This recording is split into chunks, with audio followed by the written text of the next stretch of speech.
Forward. The addresses contained in this volume were delivered by me at the Dore Gallery, Bond Street, London, on the Sundays of the first 3 months of the present year, and are now published at the kind request of many of my hearers, hence their title of the Dore Lectures.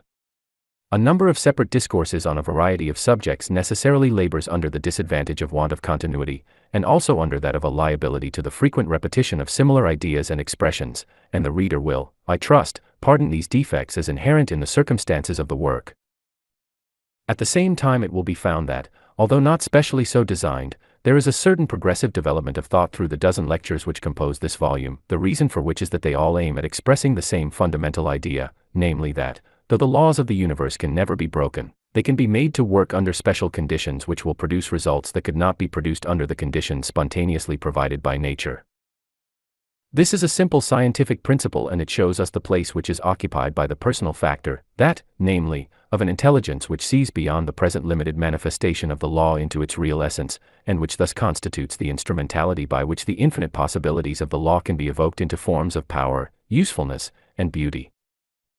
The more perfect, therefore, the working of the personal factor, the greater will be the results developed from the universal law, and hence our lines of study should be twofold: on the one hand the theoretical study of the action of universal law, and on the other the practical fitting of ourselves to make use of it, and if the present volume should assist any reader in this twofold quest, it will have answered its purpose. The different subjects have necessarily been treated very briefly, and the addresses can only be considered as suggestions for lines of thought which the reader will be able to work out for himself, and he must therefore not expect that careful elaboration of detail which I would gladly have bestowed had I been writing on one of these subjects exclusively. This little book must be taken only for what it is, the record of somewhat fragmentary talks with a very indulgent audience, to whom I gratefully dedicate the volume. June 5, 1909. T.T. Entering into the spirit of it. We all know the meaning of this phrase in our everyday life. The spirit is that which gives life and movement to anything, in fact it is that which causes it to exist at all. The thought of the author, the impression of the painter, the feeling of the musician, is that without which their works could never have come into being, and so it is only as we enter into the idea which gives rise to the work, that we can derive all the enjoyment and benefit from it which it is able to bestow. If we cannot enter into the spirit of it, the book, the picture, the music, are meaningless to us. To appreciate them we must share the mental attitude of their creator. This is a universal principle: if we do not enter into the spirit of a thing, it is dead so far as we are concerned, but if we do enter into it we reproduce in ourselves the same quality of life which called that thing into existence.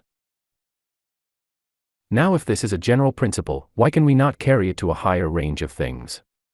Why not to the highest point of all? May we not enter into the originating spirit of life itself, and so reproduce it in ourselves as a perennial spring of livingness? This, surely, is a question worthy of our careful consideration. The spirit of a thing is that which is the source of its inherent movement, and therefore the question before us is, what is the nature of the primal moving power, which is at the back of the endless array of life which we see around us, our own life included? Science gives us ample ground for saying that it is not material, for science has now, at least theoretically, reduced all material things to a primary ether, universally distributed, whose innumerable particles are in absolute equilibrium, whence it follows on mathematical grounds alone that the initial movement which began to concentrate the world and all material substances out of the particles of the dispersed ether, could not have originated in the particles themselves. Thus by a necessary deduction from the conclusions of physical science, we are compelled to realize the presence of some immaterial power capable of separating off certain specific areas for the display of cosmic activity, and then building up a material universe with all its inhabitants by an orderly sequence of evolution, in which each stage lays the foundation for the development of the stage, which is to follow. In a word, we find ourselves brought face to face with a power which exhibits on a stupendous scale the faculties of selection and adaptation of means to ends, and thus distributes energy and life in accordance with a recognizable scheme of cosmic progression. It is therefore not only life, but also intelligence, and life guided by intelligence becomes volition. It is this primary originating power which we mean when we speak of the spirit, and it is into this spirit of the whole universe that we must enter if we would reproduce it as a spring of original life in ourselves. Now in the case of the productions of artistic genius we know that we must enter into the movement of the creative mind of the artist, before we can realize the principle which gives rise to his work. We must learn to partake of the feeling, to find expression for which is the motive of his creative activity. May we not apply the same principle to the greater creative mind with which we are seeking to deal? There is something in the work of the artist which is akin to that of original creation. His work, literary, musical, or graphic, is original creation on a miniature scale, and in this it differs from that of the engineer, which is constructive, or that of the scientist, which is analytical, for the artist in a sense creates something out of nothing, and therefore starts from the standpoint of simple feeling, and not from that of a pre-existing necessity. This, by the hypothesis of the case, is true also of the parent mind, for at the stage where the initial movement of creation takes place, there are no existing conditions to compel action in one direction more than another. Consequently, the direction taken by the creative impulse is not dictated by outward circumstances, and the primary movement must therefore be entirely due to the action of the original mind upon itself. It is the reaching out of this mind for realization of all that it feels itself to be. The creative process thus in the first instance is purely a matter of feeling, exactly what we speak of as motif in a work of art. Now it is this original feeling that we need to enter into, because it is the fons et origo of the whole chain of causation which subsequently follows. What then can this original feeling of the spirit be? Since the spirit is life in itself, its feeling can only be for the fuller expression of life. Any other sort of feeling would be self-destructive and is therefore inconceivable. Then the full expression of life implies happiness, and happiness implies harmony, and harmony implies order, and order implies proportion, and proportion implies beauty, so that in recognizing the inherent tendency of the spirit towards the production of life, we can recognize a similar inherent tendency to the production of these other qualities also. And since the desire to bestow the greater fullness of joyous life can only be described as love, we can sum up the whole of the feeling which is the original moving impulse in the spirit as love and beauty, the spirit finding expression through forms of beauty in centers of life, in harmonious reciprocal relation to itself. This is a generalized statement of the broad principle by which spirit expands from the innermost to the outermost, in accordance with a law of tendency inherent in itself. It sees itself, as it were, reflected in various centers of life and energy, each with its appropriate form, but in the first instance these reflections can have no existence except within the originating mind. They have their first beginning as mental images, so that in addition to the powers of intelligence and selection, we must also realize that of imagination as belonging to the divine mind, and we must picture these powers as working from the initial motive of love and beauty.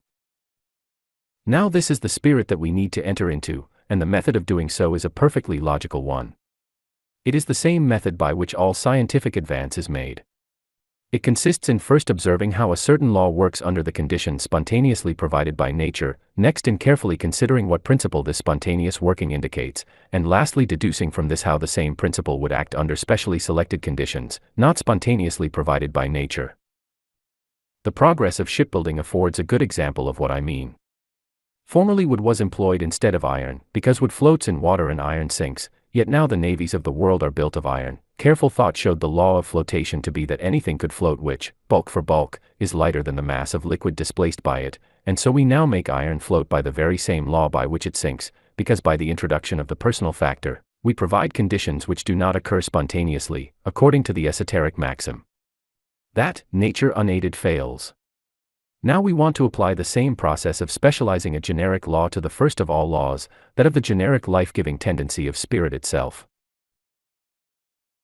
Without the element of individual personality, the spirit can only work cosmically by a generic law, but this law admits of far higher specialization, and this specialization can only be attained through the introduction of the personal factor. But to introduce this factor, the individual must be fully aware of the principle which underlies the spontaneous or cosmic action of the law. Where, then, will he find this principle of life? Certainly not by contemplating death. In order to get a principle to work in the way we require it to, we must observe its action when it is working spontaneously in this particular direction. We must ask why it goes in the right direction as far as it does, and having learnt this we shall then be able to make it go further.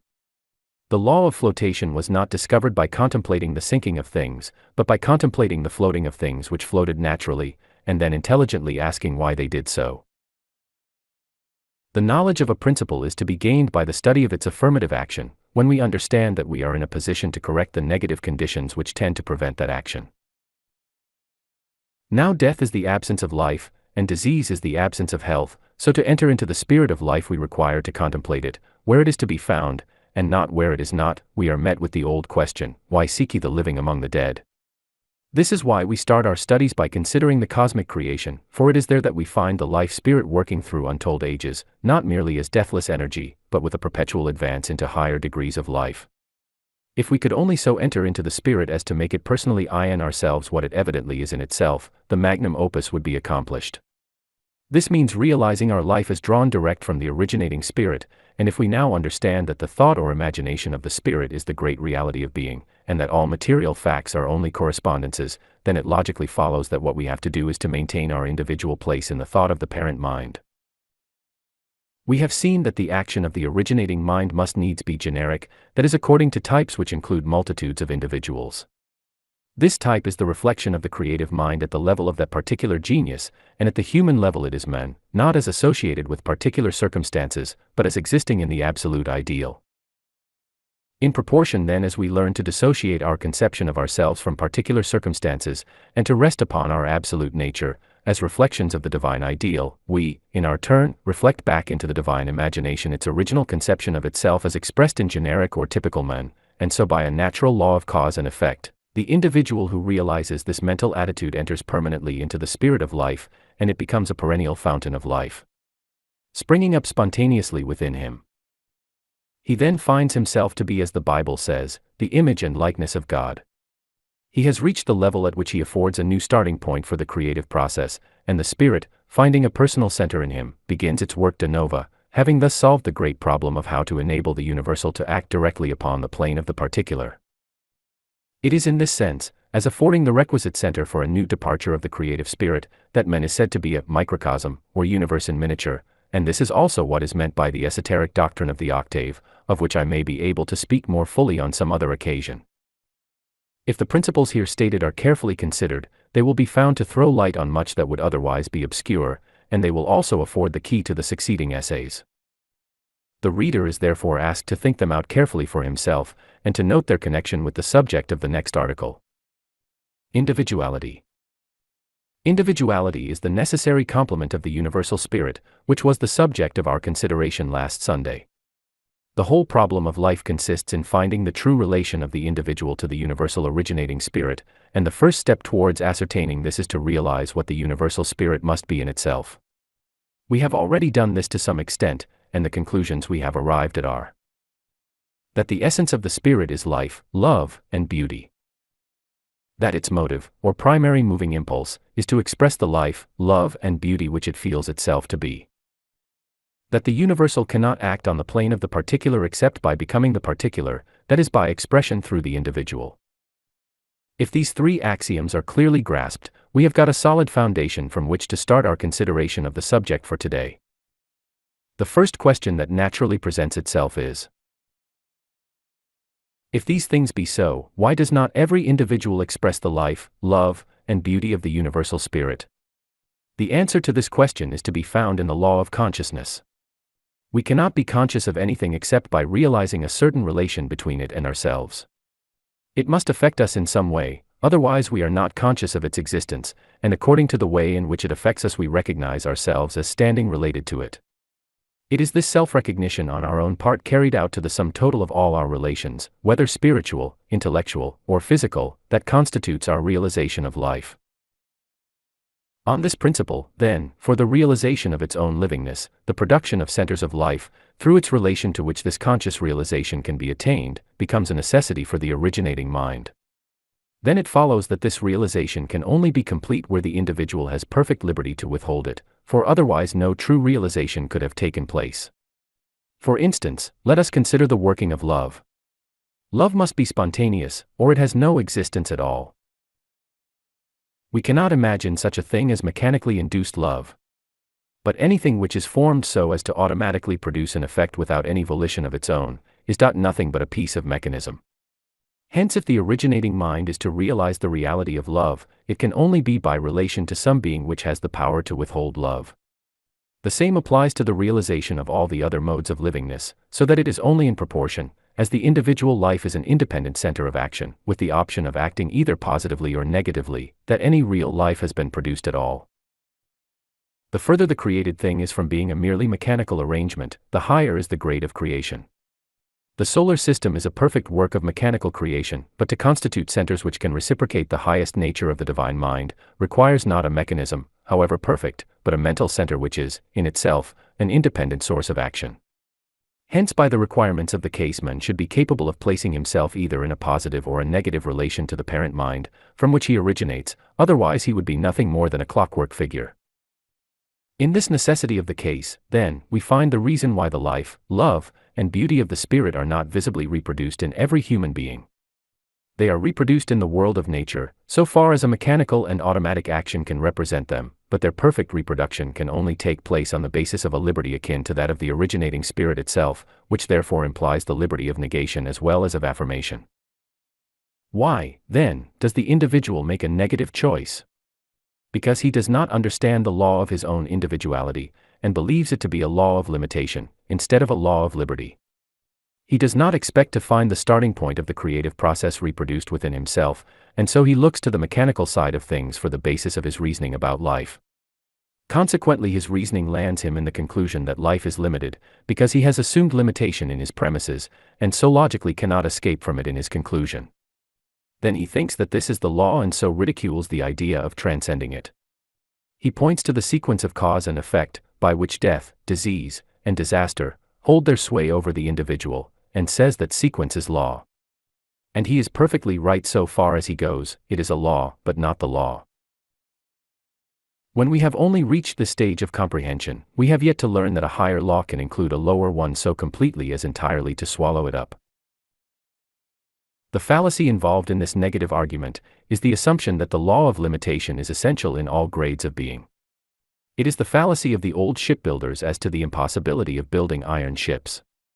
What is required is to get at the principle which is at the back of the law in its affirmative working, and specialize it under higher conditions than are spontaneously presented by nature, and this can only be done by the introduction of the personal element, that is to say, an individual intelligence capable of comprehending the principle.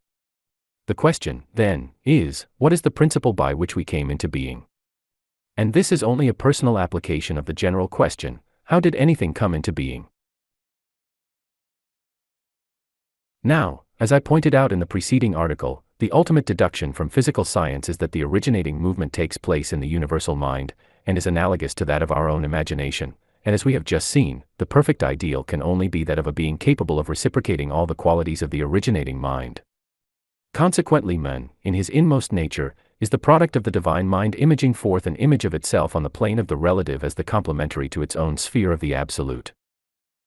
If we will therefore go to the inmost principle in ourselves, which philosophy and scripture alike declare to be made in the image and likeness of God, instead of to the outer vehicles which it externalizes as instruments through which to function on the various planes of being, we shall find that we have reached a principle in ourselves which stands in loco de towards all our vehicles and also towards our environment. It is above them all, and creates them, however unaware we may be of the fact, and relatively to them it occupies the place of first cause. The recognition of this is the discovery of our own relation to the whole world of the relative. On the other hand, this must not lead us into the mistake of supposing that there is nothing higher, for, as we have already seen, this inmost principle or ego is itself the effect of an antecedent cause, for it proceeds from the imaging process in the divine mind. We thus find ourselves holding an intermediate position between true first cause, on the one hand, and the world of secondary causes on the other, and in order to understand the nature of this position, we must fall back on the axiom that the universal can only work on the plane of the particular through the individual. Then we see that the function of the individual is to differentiate the undistributed flow of the universal into suitable directions for starting different trains of secondary causation. Man's place in the cosmic order is that of a distributor of the divine power, subject, however, to the inherent law of the power which he distributes. We see one instance of this in ordinary science, in the fact that we never create force, all we can do is to distribute it. The very word man means distributor or measurer, as in common with all words derived from the Sanskrit root mn, it implies the idea of measurement, just as in the words moon, month, mens, mind, and man, the Indian weight of 81 bs, and it is for this reason that man is spoken of in scripture as a steward, or dispenser of the divine gifts. As our minds become open to the full meaning of this position, the immense possibilities and also the responsibility contained in it will become apparent. It means that the individual is the creative center of his own world. Our past experience affords no evidence against this, but on the contrary, is evidence for it. Our true nature is always present, only we have hitherto taken the lower and mechanical side of things for our starting point, and so have created limitation instead of expansion. And even with the knowledge of the creative law which we have now attained, we shall continue to do this, if we seek our starting point in the things which are below us and not in the only thing which is above us, namely the divine mind, because it is only there that we can find illimitable creative power. Life is being, it is the experience of states of consciousness, and there is an unfailing correspondence between these inner states and our outward conditions. Now we see from the original creation that the state of consciousness must be the cause, and the corresponding conditions the effect, because at the starting of the creation no conditions existed, and the working of the creative mind upon itself can only have been a state of consciousness. This, then, is clearly the creative order, from states to conditions. But we invert this order, and seek to create from conditions to states. We say, if I had such and such conditions they would produce the state of feeling which I desire, and in so saying we run the risk of making a mistake as to the correspondence, for it may turn out that the particular conditions which we fixed on are not such as would produce the desired state. Or, again, though they might produce it in a certain degree, other conditions might produce it in a still greater degree, while at the same time opening the way to the attainment of still higher states and still better conditions. Therefore our wisest plan is to follow the pattern of the parent mind and make mental self-recognition our starting point, knowing that by the inherent law of spirit the correlated conditions will come by a natural process of growth. Then the great self-recognition is that of our relation to the Supreme Mind. That is the generating center, and we are distributing centers, just as electricity is generated at the central station and delivered in different forms of power by reason of passing through appropriate centers of distribution, southwest, that in one place it lights a room, in another conveys a message, and in a third drives a tram car. In like manner the power of the universal mind takes particular forms through the particular mind of the individual. It does not interfere with the lines of his individuality, but works along them, thus making him, not less, but more himself. It is thus, not a compelling power, but an expanding and illuminating one, so that the more the individual recognizes the reciprocal action between it and himself, the more full of life he must become. Then also we need not be troubled about future conditions, because we know that the all-originating power is working through us and for us, and that according to the law proved by the whole existing creation, it produces all the conditions required for the expression of the life, love, and beauty which it is, so that we can fully trust it to open the way as we go along. The great teacher's words, "Take no thought for the morrow," and note that the correct translation is, "Take no anxious thought," are the practical application of the soundest philosophy. This does not, of course, mean that we are not to exert ourselves. We must do our share in the work, and not expect God to do for us what He can only do through us. We are to use our common sense and natural faculties in working upon the conditions now present. We must make use of them, as far as they go, but we must not try and go further than the present things require. We must not try to force things, but allow them to grow naturally, knowing that they are doing so under the guidance of the all-creating wisdom. Following this method we shall grow more and more into the habit of looking to mental attitude as the key to our progress in life, knowing that everything else must come out of that, and we shall further discover that our mental attitude is eventually determined by the way in which we regard the divine mind. Then the final result will be that we shall see the divine mind to be nothing else than life, love, and beauty, beauty being identical with wisdom or the perfect adjustment of parts to whole, and we shall see ourselves to be distributing centers of these primary energies and so in our turn subordinate centers of creative power. And as we advance in this knowledge we shall find that we transcend one law of limitation after another by finding the higher law, of which the lower is but a partial expression, until we shall see clearly before us, as our ultimate goal, nothing less than the perfect law of liberty, not liberty without law which is anarchy, but liberty according to law.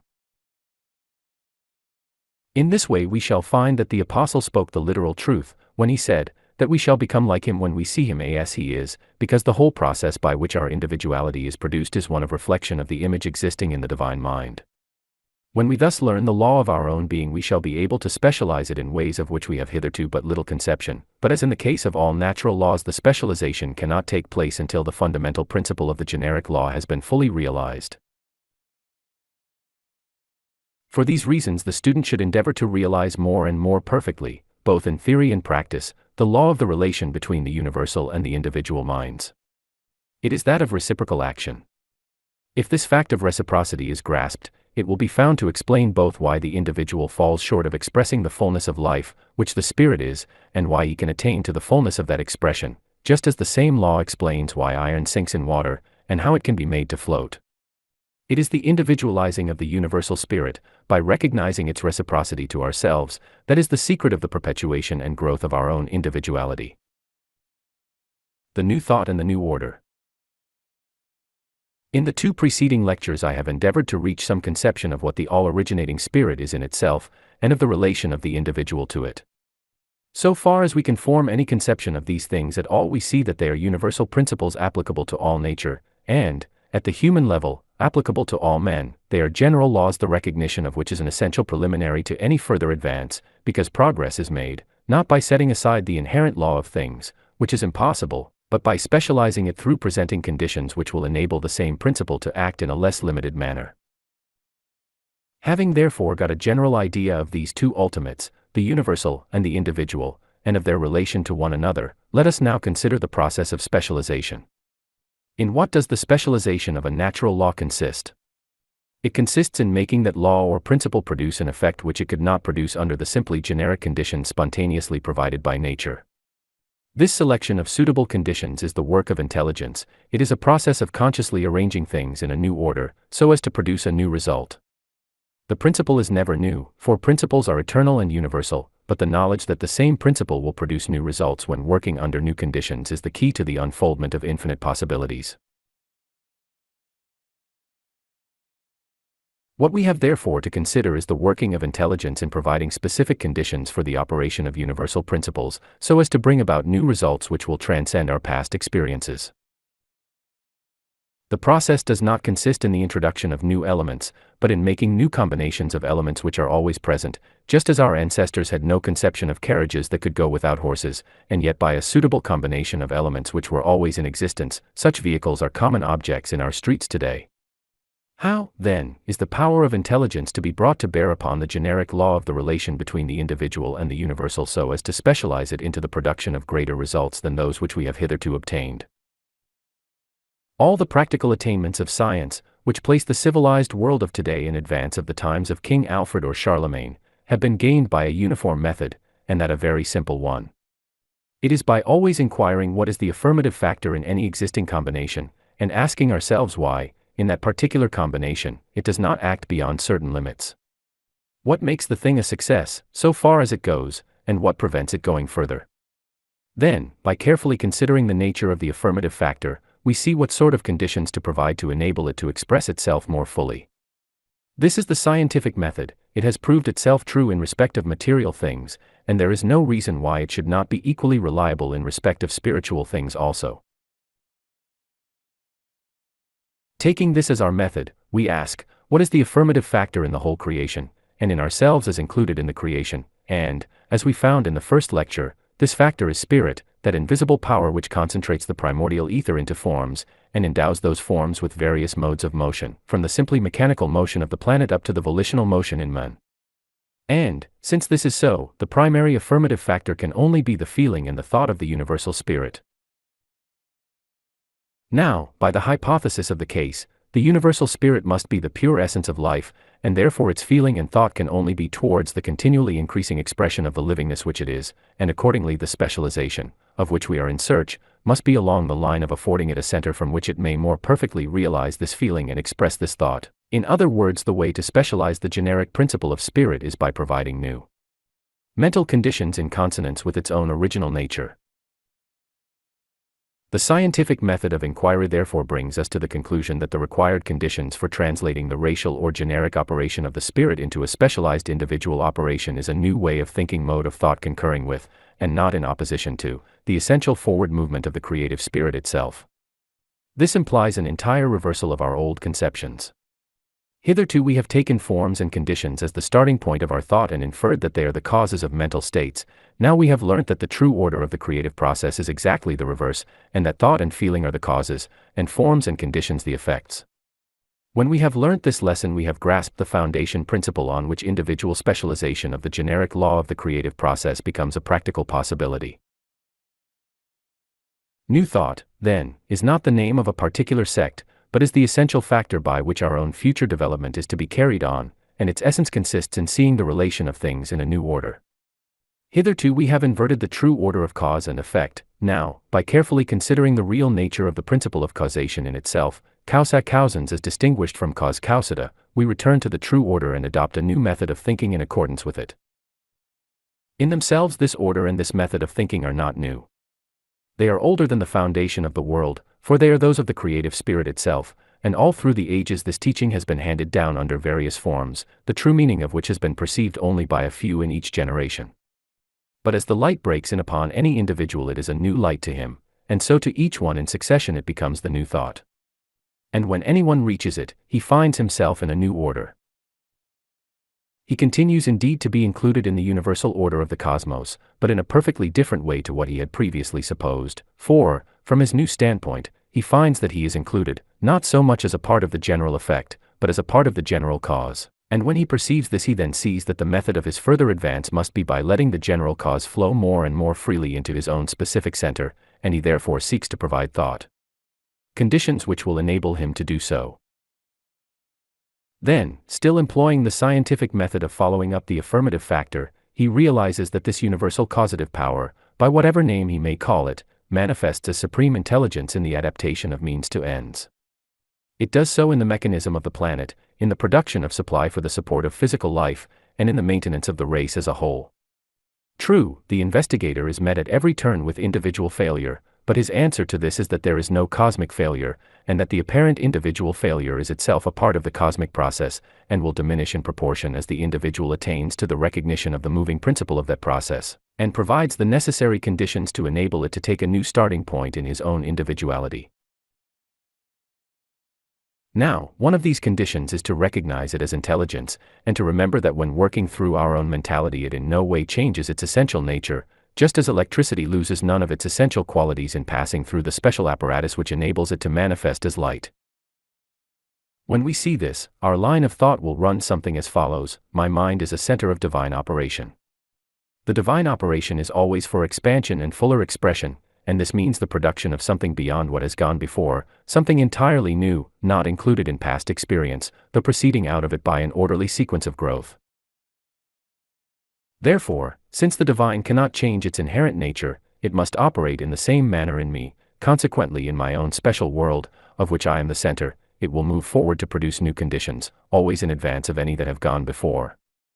This is a legitimate line of argument, from the premises established in the recognition of the relation between the individual and the universal mind, and it results in our looking to the divine mind, not only as creative, but also as directive, that is, as determining the actual forms which the conditions for its manifestation will take in our own particular world, as well as supplying the energy for their production. We miss the point of the relation between the individual and the universal, if we do not see that the originating spirit is a forming power. It is the forming power throughout nature, and if we would specialize it, we must learn to trust its formative quality when operating from its new starting point in ourselves. But the question naturally arises, if this is so, what part is taken by the individual? Our part is to provide a concrete center round which the divine energies can play. In the generic order of being, we exercise upon it a force of attraction in accordance with the innate pattern of our particular individuality, and as we begin to realize the law of this relation, we, in our turn, are attracted towards the divine along the lines of least resistance, that is, on those lines which are most natural to our special bent of mind. In this way we throw out certain aspirations with the result that we intensify our attraction of the divine forces in a certain specific manner, and they then begin to act both through us and around us in accordance with our aspirations.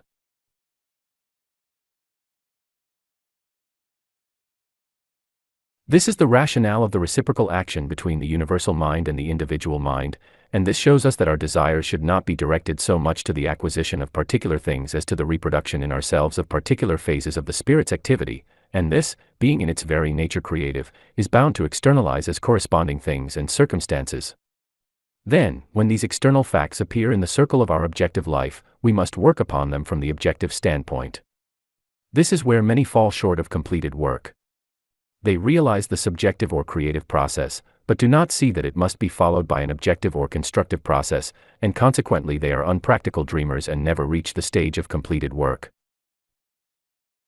The creative process brings the materials and conditions for the work to our hands, then we must make use of them with diligence and common sense. God will provide the food, but He will not cook the dinner. This, then, is the part taken by the individual, and it is thus that he becomes a distributing center of the divine energy, neither on the one hand trying to lead it like a blind force, nor on the other being himself under a blind unreasoning impulsion from it. He receives guidance because he seeks guidance, and he both seeks and receives according to a law which he is able to recognize, so that he no more sacrifices his liberty or dwarfs his powers than does an engineer who submits to the generic laws of electricity, in order to apply them to some specific purpose.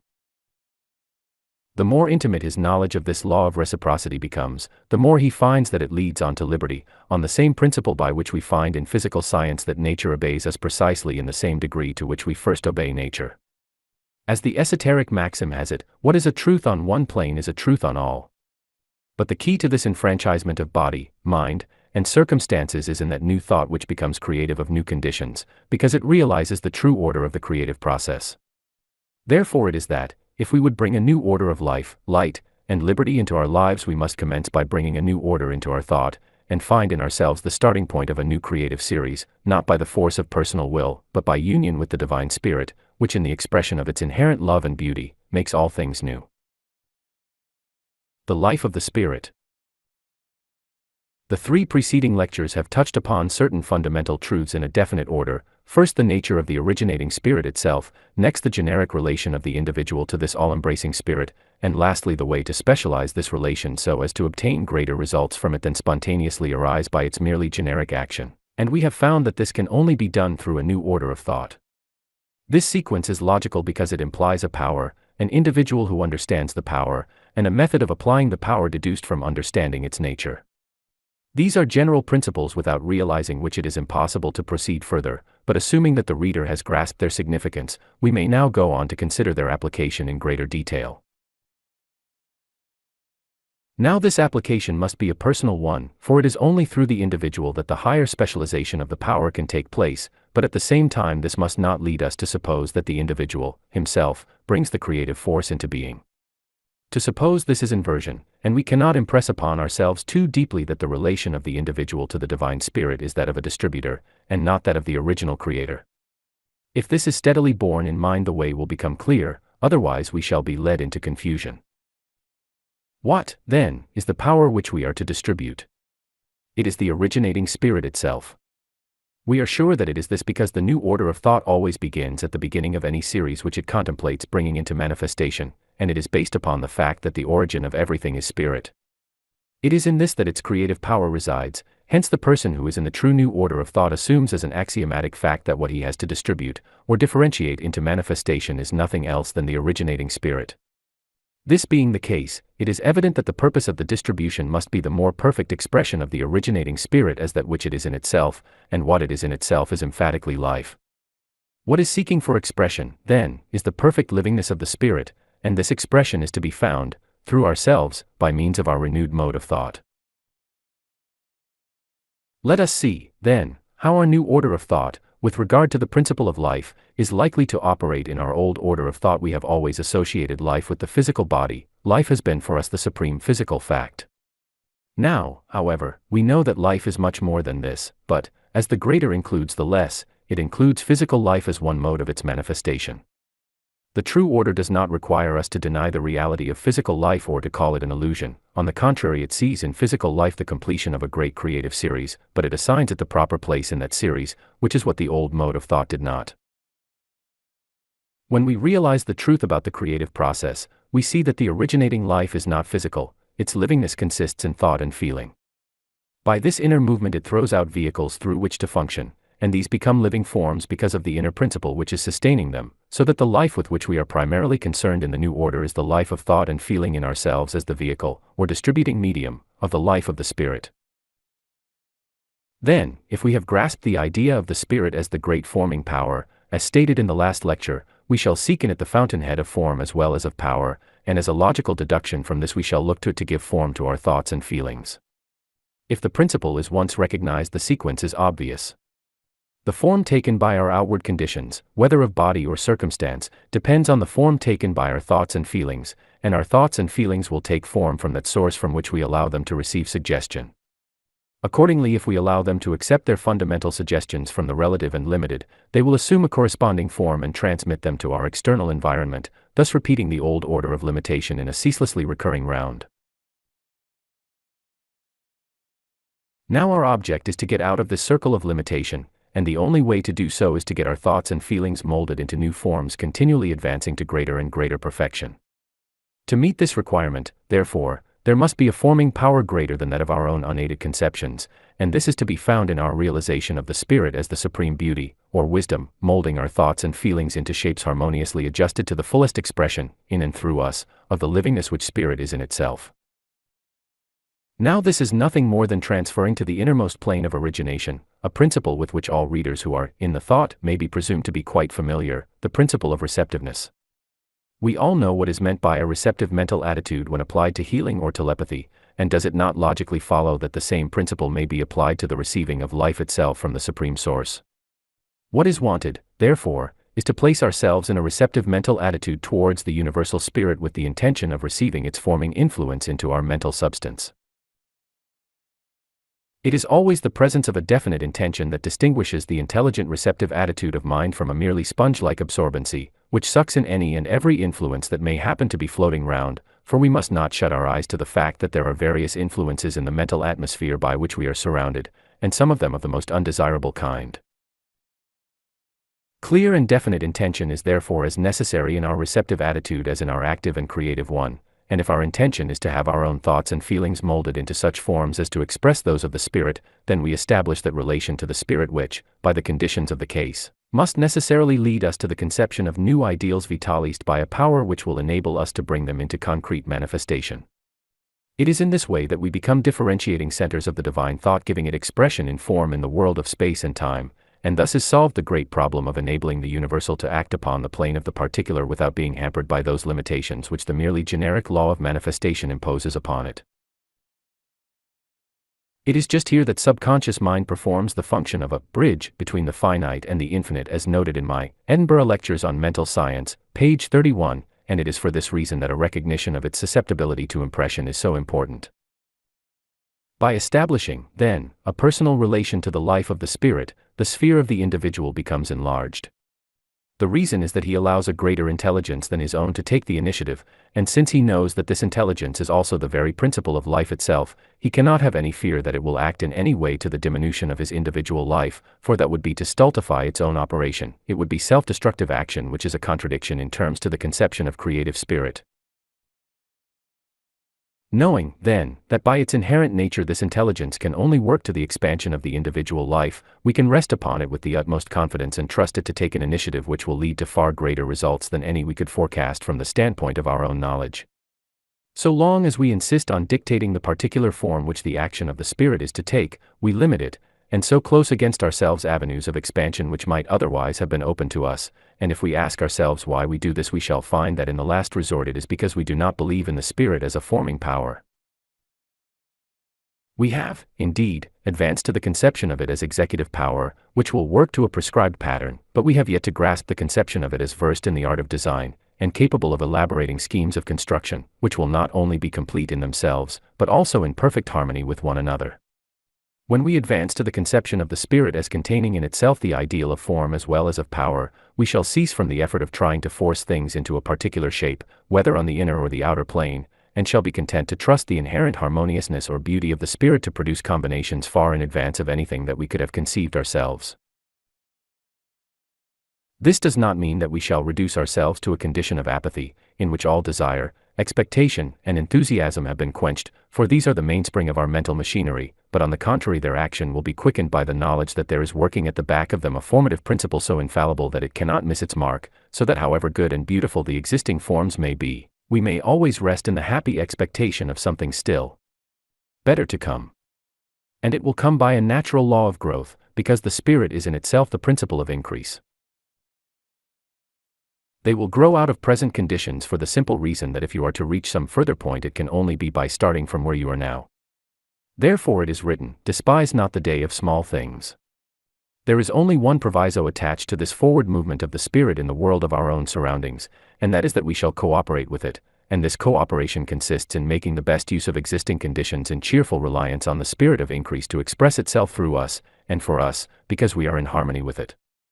This mental attitude will be found of immense value in setting us free from worry and anxiety, and as a consequence our work will be done in a much more efficient manner. We shall do the present work for its own sake, knowing that herein is the principle of unfoldment, and doing it simply for its own sake we shall bring to bear upon it a power of concentration which cannot fail of good results, and this quite naturally and without any toilsome effort. We shall then find that the secret of cooperation is to have faith in ourselves because we first have faith in God, and we shall discover that this divine self-confidence is something very different from a boastful egotism which assumes a personal superiority over others. It is simply the assurance of a man who knows that he is working in accordance with a law of nature. He does not claim as a personal achievement what the law does for him, but on the other hand he does not trouble himself about outcries against his presumptuous audacity raised by persons who are ignorant of the law which he is employing. He is therefore neither boastful nor timorous, but simply works on in cheerful expectancy because he knows that his reliance is upon a law which cannot be broken. In this way, then, we must realize the life of the Spirit as being also the law of the Spirit. The two are identical, and cannot deny themselves. Our recognition of them gives them a new starting point through our own mentality, but they still continue to be the same in their nature, and unless limited or inverted by our mental affirmation of limited or inverted conditions, they are bound to work out into fuller and continually fuller expression of the life, love, and beauty which the Spirit is in itself. Our path, therefore, is plain. It is simply to contemplate the life, love, and beauty of the originating Spirit and affirm that we are already giving expression to it in our thoughts and in our actions, however insignificant they may at present appear. This path may be very narrow and humble in its beginning, but it ever grows wider and mounts higher, for it is the continually expanding expression of the life of the Spirit which is infinite and knows no limits. Alpha and Omega. Alpha and Omega, the first and the last. What does this mean? It means the entire series of causation from the first originating movement to the final and completed result. We may take this on any scale from the creation of a cosmos to the creation of a lady's robe. Everything has its origin in an idea, a thought, and it has its completion in the manifestation of that thought in form. Many intermediate stages are necessary, but the alpha and omega of the series are the thought and the thing. This shows us that in essence the thing already existed in the thought. Omega is already potential in alpha, just as in the Pythagorean system all numbers are said to proceed from unity and to be resolvable back again into it. Now it is this general principle of the already existence of the thing in the thought that we have to lay hold of, and as we find it true in an architect's design of the house that is to be, so we find it true in the great work of the architect of the universe. When we see this we have realized a general principle, which we find at work everywhere. That is the meaning of a general principle. It can be applied to any sort of subject, and the use of studying general principles is to give them particular application to anything we may have to deal with. Now what we have to deal with most of all is ourselves, and so we come to the consideration of alpha and omega in the human being. In the vision of St. John, the speaker of the words, "I am Alpha and Omega, the first and the last," is described as, like unto a son of man, that is, however transcendent the appearance in the vision, it is essentially human, and thus suggests to us the presence of the universal principle at the human level. But the figure in the apocalyptic vision is not that of man as we ordinarily know him. It is that of Omega as it subsists enshrined in Alpha. It is the ideal of humanity as it subsists in the divine mind which was manifested in objective form to the eyes of the seer, and therefore presented the Alpha and Omega of that idea in all the majesty of divine glory. But if we grasp the truth that the thing is already existent in the thought, do we not see that this transcendent Omega must be already existent in the divine ideal of every one of us? If on the plane of the absolute time is not, then does it not follow that this glorified humanity is a present fact in the divine mind? And if this is so, then this fact is eternally true regarding every human being. But if it is true that the thing exists in the thought, it is equally true that the thought finds form in the thing, and since things exist under the relative conditions of time and space, they are necessarily subject to a law of growth, so that while the subsistence of the thing in the thought is perfect ab initio, the expression of the thought in the thing is a matter of gradual development. This is a point which we must never lose sight of in our studies, and we must never lose sight of the perfection of the thing in the thought because we do not yet see the perfection of the thought in the thing. Therefore we must remember that man, as we know him now, has by no means reached the ultimate of his evolution. We are only yet in the making, but we have now reached a point where we can facilitate the evolutionary process by conscious cooperation with the creative spirit. Our share in this work commences with the recognition of the divine ideal of man, and thus finding the pattern by which we are to be guided. For since the person to be created after this pattern is ourself, it follows that, by whatever processes the divine ideal transforms itself into concrete reality, the place where those processes are to work must be within ourselves. In other words, the creative action of the Spirit takes place through the laws of our own mentality. If it is a true maxim that the thing must take form in the thought before the thought can take form in the thing, then it is plain that the divine ideal can only be externalized in our objective life in proportion as it is first formed in our thought, and it takes form in our thought only to the extent to which we apprehend its existence in the divine mind. By the nature of the relation between the individual mind and the universal mind, it is strictly a case of reflection, and in proportion as the mirror of our own mind blurs or clearly reflects the image of the divine ideal, so will it give rise to a correspondingly feeble or vigorous reproduction of it in our external life. This being the rationale of the matter, why should we limit our conception of the divine ideal of ourselves? Why should we say, I am too mean a creature ever to reflect so glorious an image, or, God never intended such a limitless ideal to be reproduced in human beings? In saying such things, we expose our ignorance of the whole law of the creative process. We shut our eyes to the fact that the omega of completion already subsists in the alpha of conception, and that the alpha of conception would be nothing but a lying illusion if it was not capable of expression in the omega of completion. The creative process in us is that we become the individual reflection of what we realize God to be relatively to ourselves, and therefore if we realize the divine spirit as the infinite potential of all that can constitute a perfected human being, this conception must, by the law of the creative process, gradually build up a corresponding image in our mind, which in turn will act upon our external conditions. This, by the laws of mind, is the nature of the process, and it shows us what St. Paul means when he speaks of Christ being formed in us, Gal. 4:19, and what in another place he calls being renewed in knowledge after the image of him that created us, Col. 3:10. It is a thoroughly logical sequence of cause and effect, and what we require is to see more clearly the law of this sequence and use it intelligently. That is why St. Paul says it is being renewed in knowledge. It is a new knowledge, the recognition of principles which we had not previously apprehended. Now the fact which, in our past experience, we have not grasped is that the human mind forms a new point of departure for the work of the creative spirit, and in proportion as we see this more and more clearly, the more we shall find ourselves entering into a new order of life in which we become less and less subject to the old limitations. This is not a reward arbitrarily bestowed upon us for holding dogmatically to certain mere verbal statements, but it is the natural result of understanding the supreme law of our own being. On its own plane it is as purely scientific as the law of chemical reaction, only here we are not dealing with the interaction of secondary causes but with the self-originating action of spirit. Hence a new force has to be taken into account which does not occur in physical science, the power of feeling.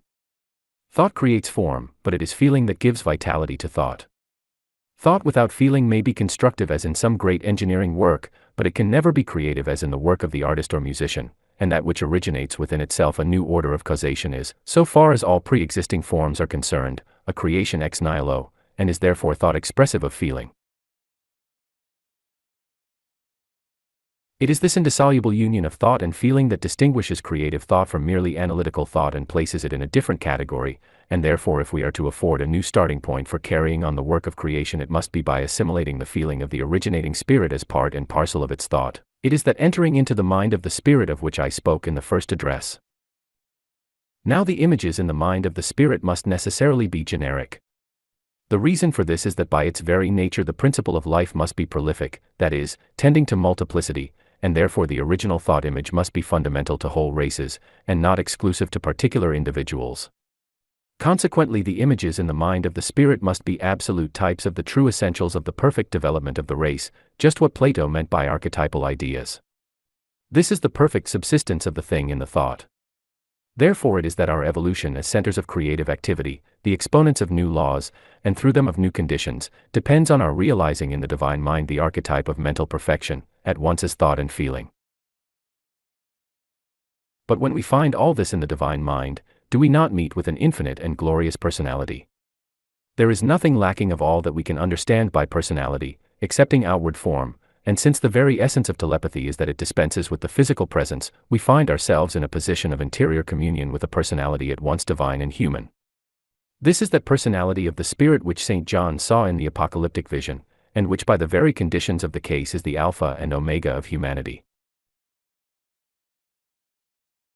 But, as I have said, it is simply generic in itself, and it becomes active and specific only by a purely personal relation to the individual. But once more we must realize that nothing can take place except according to law, and therefore this specific relation is nothing arbitrary, but arises out of the generic law applied under specific conditions. And since what makes a law generic is precisely the fact that it does not supply the specific conditions, it follows that the conditions for the specializing of the law must be provided by the individual. Then it is that his recognition of the originating creative movement, as arising from combined thought and feeling, becomes a practical working asset. Thus he begins to find the alpha and omega of the divine ideal reproduced in himself, in a very small degree at present, but containing the principle of perpetual growth into an infinite expansion of which we can as yet form no conception. Thus he begins to find the alpha and omega of the divine ideal reproduced in himself, in a very small degree at present, but containing the principle of perpetual growth into an infinite expansion of which we can as yet form no conception. St. John sums up the whole of this position in his memorable words, "Beloved, now are we the sons of God, and it doth not yet appear what we shall be, but we know that when he shall appear, i.e., become clear to us, we shall be like him, for, i.e., the reason of all this, we shall see him as he is." John 3. 2. The creative power of thought. One of the great axioms in the new order of ideas, of which I have spoken, is that our thought possesses creative power, and since the whole superstructure depends on this foundation, it is well to examine it carefully. Now the starting point is to see that thought, or purely mental action, is the only possible source from which the existing creation could ever have come into manifestation at all, and it is on this account that in the preceding addresses I have laid stress on the origin of the cosmos. It is therefore not necessary to go over this ground again, and we will start this morning's inquiry on the assumption that every manifestation is in essence the expression of a divine thought. This being so, our own mind is the expression of a divine thought. The divine thought has produced something which itself is capable of thinking, but the question is whether its thinking has the same creative quality as that of the parent mind. Now, by the very hypothesis of the case, the whole creative process consists in the continual pressing so forward of the universal spirit for expression through the individual and particular, and spirit in its different modes is therefore the life and substance of the universe.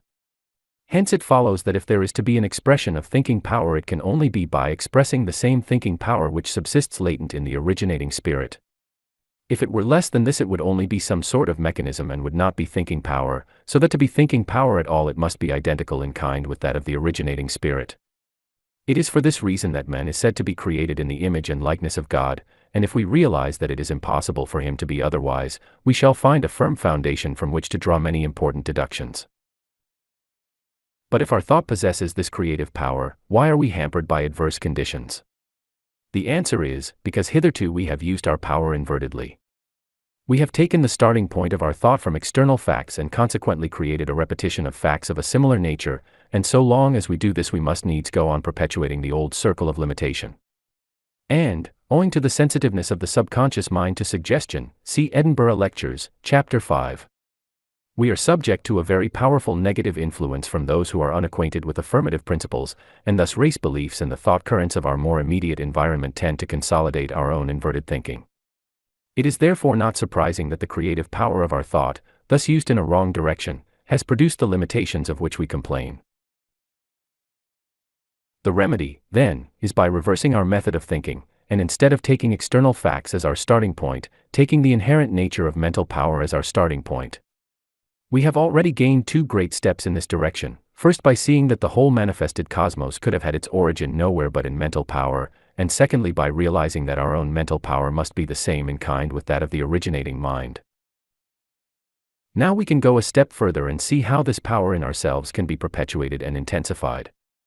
By the nature of the creative process, your mind is itself a thought of the parent mind, so, as long as this thought of the universal mind subsists, you will subsist, for you are it. But so long as you think this thought, it continues to subsist, and necessarily remains present in the divine mind, thus fulfilling the logical conditions required for the perpetuation of the individual life. A poor analogy of the process may be found in a self-influencing dynamo where the magnetism generates the current and the current intensifies the magnetism with the result of producing a still stronger current until the limit of saturation is reached. Only in the substantive infinitude of the universal mind and the potential infinitude of the individual mind there is no limit of saturation. Or we may compare the interaction of the two minds to two mirrors, a great and a small one, opposite each other, with the word life engraved on the large one. Then, by the law of reflection, the word life will also appear on the image of the smaller mirror reflected in the greater. Of course, these are only very imperfect analogies, but if you once grasped the idea of your own individuality as a thought in the divine mind which is able to perpetuate itself by thinking of itself as the thought which it is, you have got at the root of the whole matter, and by the same process you will not only perpetuate your life but will also expand it. When we realize this on the one hand, and on the other that all external conditions, including the body, are produced by thought, we find ourselves standing between two infinites, the infinite of mind and the infinite of substance, from both of which we can draw what we will, and mold specific conditions out of the universal substance by the creative power which we draw in from the universal mind. But we must recollect that this is not by the force of personal will upon the substance, which is an error that will land us in all sorts of inversion, but by realizing our mind as a channel through which the universal mind operates upon substances in a particular way, according to the mode of thought which we are seeking to embody. If, then, our thought is habitually concentrated upon principles rather than on particular things, realizing that principles are nothing else than the divine mind in operation, we shall find that they will necessarily germinate to produce their own expression in corresponding facts, thus verifying the words of the great teacher, "Seek ye first the kingdom of God and his righteousness, and all these things shall be added unto you." But we must never lose sight of the reason for the creative power of our thought, that it is because our mind is itself a thought of the divine mind, and that consequently our increase in livingness and creative power must be in exact proportion to our perception of our relation to the parent mind. In such considerations as these is to be found the philosophical basis of the Bible doctrine of sonship, with its culmination in the conception of the Christ. These are not mere fancies but the expression of strictly scientific principles, in their application to the deepest problems of the individual life, and their basis is that each one's world, whether in or out of the flesh, must necessarily be created by his own consciousness, and, in its turn, his mode of consciousness will necessarily take its color front his conception of his relation to the divine mind, to the exclusion of light and color, if he realizes no divine mind, and to their building up into forms of beauty in proportion as he realizes his identity of being with that all-originating spirit which is light, love, and beauty in itself. Thus the great creative work of thought in each of us is to make us consciously sons and daughters of the Almighty, realizing that by our divine origin we can never be really separated from the parent mind which is continually seeking expression through us, and that any apparent separation is due to our own misconception of the true nature of the inherent relation between the universal and the individual. This is the lesson which the great teacher has so luminously out before us in the parable of the prodigal son. The great affirmative. The great affirmative appears in two modes, the cosmic and the individual. In its essence it is the same in both, but in each it works from a different standpoint. It is always the principle of being, that which is, as distinguished from that which is not, but to grasp the true significance of this saying we must understand what is meant by that which is not. It is something more than mere non-existence, for obviously we should not trouble ourselves about what is non-existent. It is that which both is and is not at the same time, and the thing that answers to this description is conditions. The little affirmative is that which affirms particular conditions as all that it can grasp, while the great affirmative grasps a wider conception, the conception of that which gives rise to conditions. Cosmically it is that power of spirit which sends forth the whole creation as its expression of itself, and it is for this reason that I have drawn attention in the preceding lectures to the idea of the creation ex nihilo of the whole visible universe. As Eastern and Western scriptures alike tell us, it is the breathing forth of original spirit, and if you have followed what I have said regarding the reproduction of this spirit in the individual, that by the very nature of the creative process the human mind must be of the same quality with the divine mind, then we find that a second mode of the originating spirit becomes possible, namely that of operation through the individual mind. But whether acting cosmically or personally, it is always the same spirit and therefore cannot lose its inherent character, which is that of the power which creates ex nihilo. It is the direct contradiction of the maxim, ex nihilo nihil fit, nothing can be made out of nothing, and it is the recognition of the presence in ourselves of this power, which can make something out of nothing, that is the key to our further progress. As the logical outcome of the cosmic creative process, the evolutionary work reaches a point where the originating power creates an image of itself, and thus affords a fresh point of departure from which it can work specifically, just as in the cosmic process it works generically. From this new standpoint it does not in any way contradict the laws of the cosmic order, but proceeds to specialize them, and thus to bring out results through the individual which could not be otherwise attained. Now the Spirit does this by the same method as in the original creation, namely by creating em nihilo, for otherwise it would be bound by the limitations necessarily inherent in the cosmic form of things, and so no fresh creative starting point would have been attained. This is why the Bible lays such stress on the principle of monogenesis, or creation from a single power instead of from a pair or syzygy, and it is on this account that we are told that this oneness of God is the foundation of all the commandments, and that the Son of God is declared to be monogenes, or one-begotten, for that is the correct translation of the Greek word.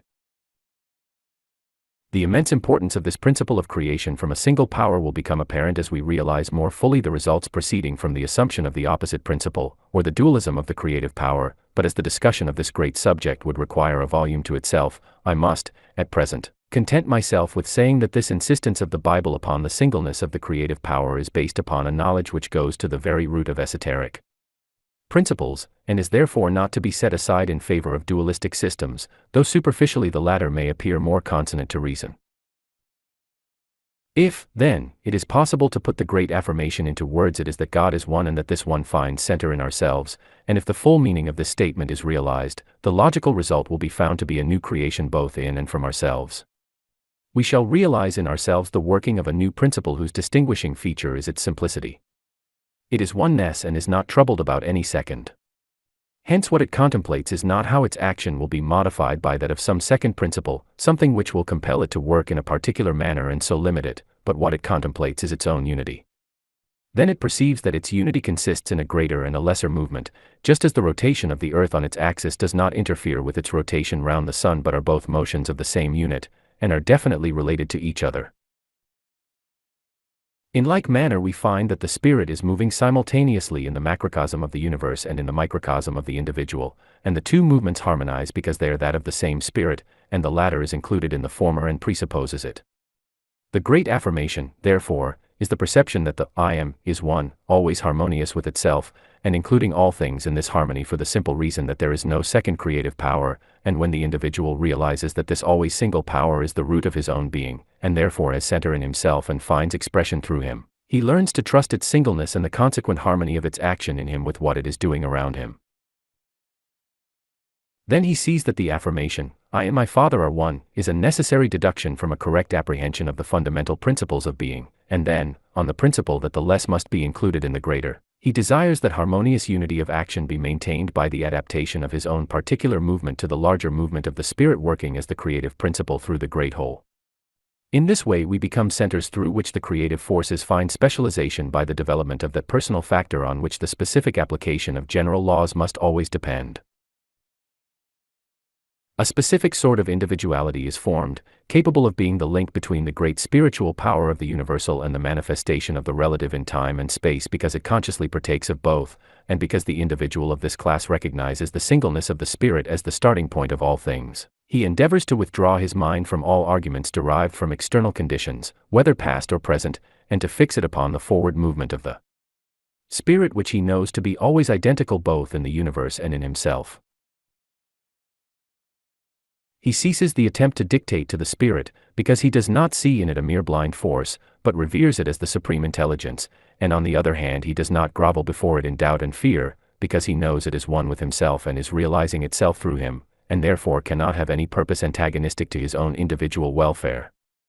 Realizing this, he deliberately places his thoughts under the guidance of the Divine Spirit, knowing that his outward acts and conditions must thereby be brought into harmony with the great forward movement of the Spirit, not only at the stage he has now reached, but at all future stages. He does not at all deny the power of his own thought as the creative agent in his own personal world. On the contrary, it is precisely on the knowledge of this fact that his perception of the true adjustment between the principles of life is based, but for this very reason he is the more solicitous to be led by that wisdom which can see what he cannot see, so that his personal control over the conditions of his own life may be employed to its continual increase and development. In this way our affirmation of the I Am ceases to be the petulant assertion of our limited personality and becomes the affirmation that the great I Am affirms its own I Amness both in us and through us, and thus our use of the words becomes in very truth the great affirmative, or that which is the root of all being as distinguished from that which has no being in itself but is merely externalized by being as the vehicle for its expression. We shall realize our true place as subordinate creative centers, perfectly independent of existing conditions because the creative process is that of monogenesis and requires no other factor than the spirit for its exercise, but at the same time subordinate to the divine spirit in the greatness of its inherent forward movement because there is only one spirit and it cannot from one center antagonize what it is doing from another. Thus the great affirmation makes us children of the great King, at once living in obedience to that power which is above us, and exercising the same power over all that world of secondary causation which is below us. Thus in our measure and station each one of us will receive the mission of the I Am. Christ the fulfilling of the law. Think not that I am come to destroy the law or the prophets, I am not come to destroy but to fulfill. Matt v. 17. Christ is the end of the law for righteousness to everyone that believeth. Rom x 4. If these words are the utterance of a mere sectarian superstition they are worthless, but if they are the statement of a great principle, then it is worth our while to inquire what that principle is. The fulfilling of anything is the bringing into complete realization of all that it potentially contains, and so the filling of any law to its fullness means bringing out all the possibilities which are hidden in it. This is precisely the method which has brought forth all the advances of material civilization. The laws of nature are the same now that they were in the days of our rugged Anglo-Saxon ancestors, but they brought out only an infinitesimal fraction of the possibilities which those laws contain. Now we have brought out a good deal more, but we have by no means exhausted them, and so we continue to advance, not by contradicting natural laws, but by more fully realizing their capacity. Why should we not, then, apply the same method to ourselves and see whether there are no potentialities hidden away in the law of our own being which we have not as yet by any means brought to their fulfillment? We talk of a good time coming and of the ameliorating of the race, but do we reflect that the race is composed of individuals and that therefore real advance is to be made only by individual improvement, and not by act of parliament? And if so, then the individual with whom to begin is ourself. The complete manifestation of the law of individuality is the end or purpose of the Bible teaching concerning Christ. It is a teaching based upon law, spiritual and mental, fully recognizing that no effect can be produced except by the operation of an adequate cause, and Christ is set before us both as explaining the causes and exhibiting the full measure of the effects. All this is according to law, and the importance of its being according to law is that law is universal, and the potentialities of the law are therefore inherent in everyone. There is no special law for anybody, but anybody can specialize the law by using it with a fuller understanding of how much can be got out of it, and the purpose of the scripture teaching regarding Christ is to help us to do this. The preceding lectures have led us step by step to see that the originating spirit, which first brought the world into existence, is also the root of our own individuality, and is therefore always ready, by its inherent nature, to continue the creative process from this individual standpoint as soon as the necessary conditions are provided, and these conditions are thought conditions. Then by realizing the relation of Christ to the originating mind, the parent spirit or father, we receive a standard of thought which is bound to act creatively, bringing out all the potentialities of our hidden being. Now the relation of Christ to the Father is that of the archetypal idea in the all-creating mind of which I have previously spoken, and so we arrive at the conception of the Christ idea as a universal principle, and as being an idea therefore capable of reproduction in the individual mind, thus explaining St. Paul's meaning when he speaks of Christ being formed in us.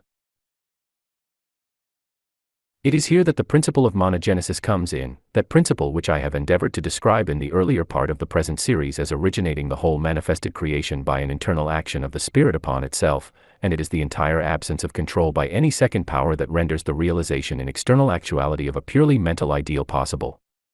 For this reason systematic spiritual study commences with the contemplation of the existing cosmos, and we then transfer the conception of the monogenetic power of the Spirit from the cosmos to the individual and realize that the same Spirit is able to do the same thing in ourselves. This is the new thought which in time will fulfill itself in the new order, and we thus provide new thought conditions which enable the Spirit to carry on its creative work from a new standpoint, that of our own individuality. This attainment by the Spirit of a new starting point is what is meant by the esoteric doctrine of the octave.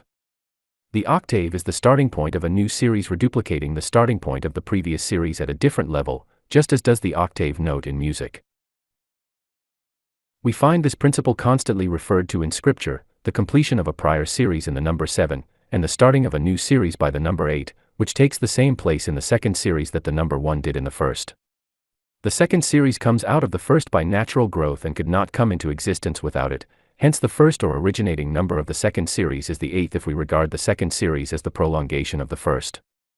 7 is the numerical correspondence of complete manifestation because it is the combination of 3 and 4, which respectively represent the complete working of the spiritual and material factors, involution and evolution, and thus together constitute the finished whole. Students of the tarot will here realize the process by which the Yod of Yod becomes the Yod of He. It is for this reason that the primary or cosmic creation terminates in the rest of the seventh day, for it can proceed no further until a fresh starting point is found. But when this fresh starting point is found in man realizing his relation to the Father, we start a new series and strike the creative octave, and therefore the resurrection takes place, not on the Sabbath or seventh day, but on the 8th day, which then becomes the first day of the new Creek 5 week. The principle of the resurrection is the realization by man of his individualization of the Spirit and his recognition of the fact that, since the Spirit is always the same Spirit, it becomes the alpha of a new creation from his own center of being. Now all this is necessarily an interior process taking place on the mental plane, but if we realize that the creative process is always primarily one of involution, or formation in the spiritual world, we shall grasp something of the meaning of Christ as the Son of God, the concentration of the universal Spirit into a personality on the spiritual plane correlatively to the individuality of each one who affords the necessary thought conditions. To all who apprehend it, there is then discovered in the universal Spirit the presence of a divine individuality reciprocal to that of the individual man, the recognition of which is the practical solution of all metaphysical problems regarding the emanation of the individual soul from the universal Spirit and the relations arising therefrom. For it takes these matters out of the region of intellectual speculation, which is never creative but only analytical, and transfers it to the region of feeling and spiritual sensation, which is the abode of the creative forces. This personal recognition of the divine then affords us a new basis of affirmation, and we need no longer trouble to go further back in order to analyze it, because we know experimentally that it is there. So now we find the starting point of the new creation ready-made for us according to the archetypal pattern in the divine mind itself, and therefore perfectly correctly formed. When once this truth is clearly apprehended, whether we reach it by an intellectual process or by simple intuition, we can make it our starting point and claim to have our thought permeated by the creative power of the Spirit on this basis. But vast as is the conception thus reached, we must remember that it is still a starting point.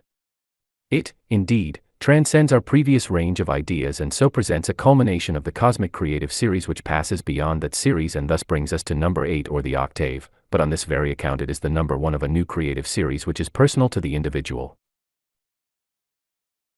Then, because the Spirit is always the same, we may look for a repetition of the creative process at a higher level, and, as we all know, that process consists first of the involution of Spirit into substance, and consequently of the subsequent evolution of substance into forms continually increasing in fitness as vehicles for Spirit. So now we may look for a repetition of this universal process from its new starting point in the individual mind and expect a corresponding externalization in accordance with our familiar axiom that thoughts are things. Now it is as such an external manifestation of the divine ideal that the Christ of the Gospels is set before us. I do not wish to dogmatize, but I will only say that the more clearly we realize the nature of the creative process on the spiritual side, the more the current objections to the gospel narrative lose their force, and it appears to me that to deny that narrative as a point-blank impossibility is to make a similar affirmation with regard to the power of the Spirit in ourselves.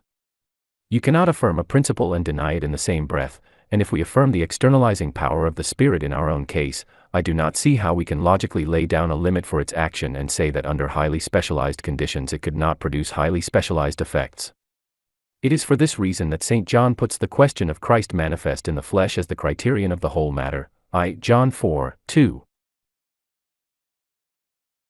If the Spirit can create at all, then you cannot logically limit the extent or method of its working. And since the basis of our expectation of individual expansion is the limitless creative power of the Spirit, to reject the Christ of the Gospels as an impossibility is to cut away the ground from under our own feet. It is one thing to say, I do not understand why the Spirit should have worked in that way. That is merely an honest statement of our present stage of knowledge, or we may even go the length of saying that we do not feel convinced that it did work in that way. That is a true confession of our intellectual difficulty. But certainly those who are professedly relying on the power of the Spirit to produce external results cannot say that it does not possess that power, or possesses it only in a limited degree. The position is logically self-destructive. What we should do, therefore, is to suspend judgment and follow the light as far as we can see it, and by it will become clearer to us. There are, it appears to me, occult heights in the doctrine of Christ designed by the supreme wisdom to counteract corresponding occult depths in the mystery of darkness. I do not think it is at all necessary, or even possible, for us to scale these heights or fathom those depths, with our present infantile intelligence, but if we realize how completely the law of our being receives its fulfillment in Christ as far as we know that law, may we not well conceive that there are yet deeper phases of that law the existence of which we can only faintly surmise by intuition. Occasionally just the fringe of the veil is lifted for some of us, but that momentary glance is enough to show us that there are powers and mysteries beyond our present conception.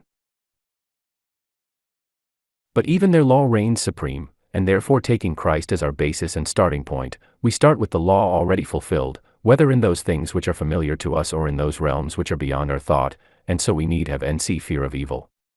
Our starting point is that of a divinely ordained security from which we may quietly grow into that higher evolution which is the fulfillment of the law of our own being. The story of Eden.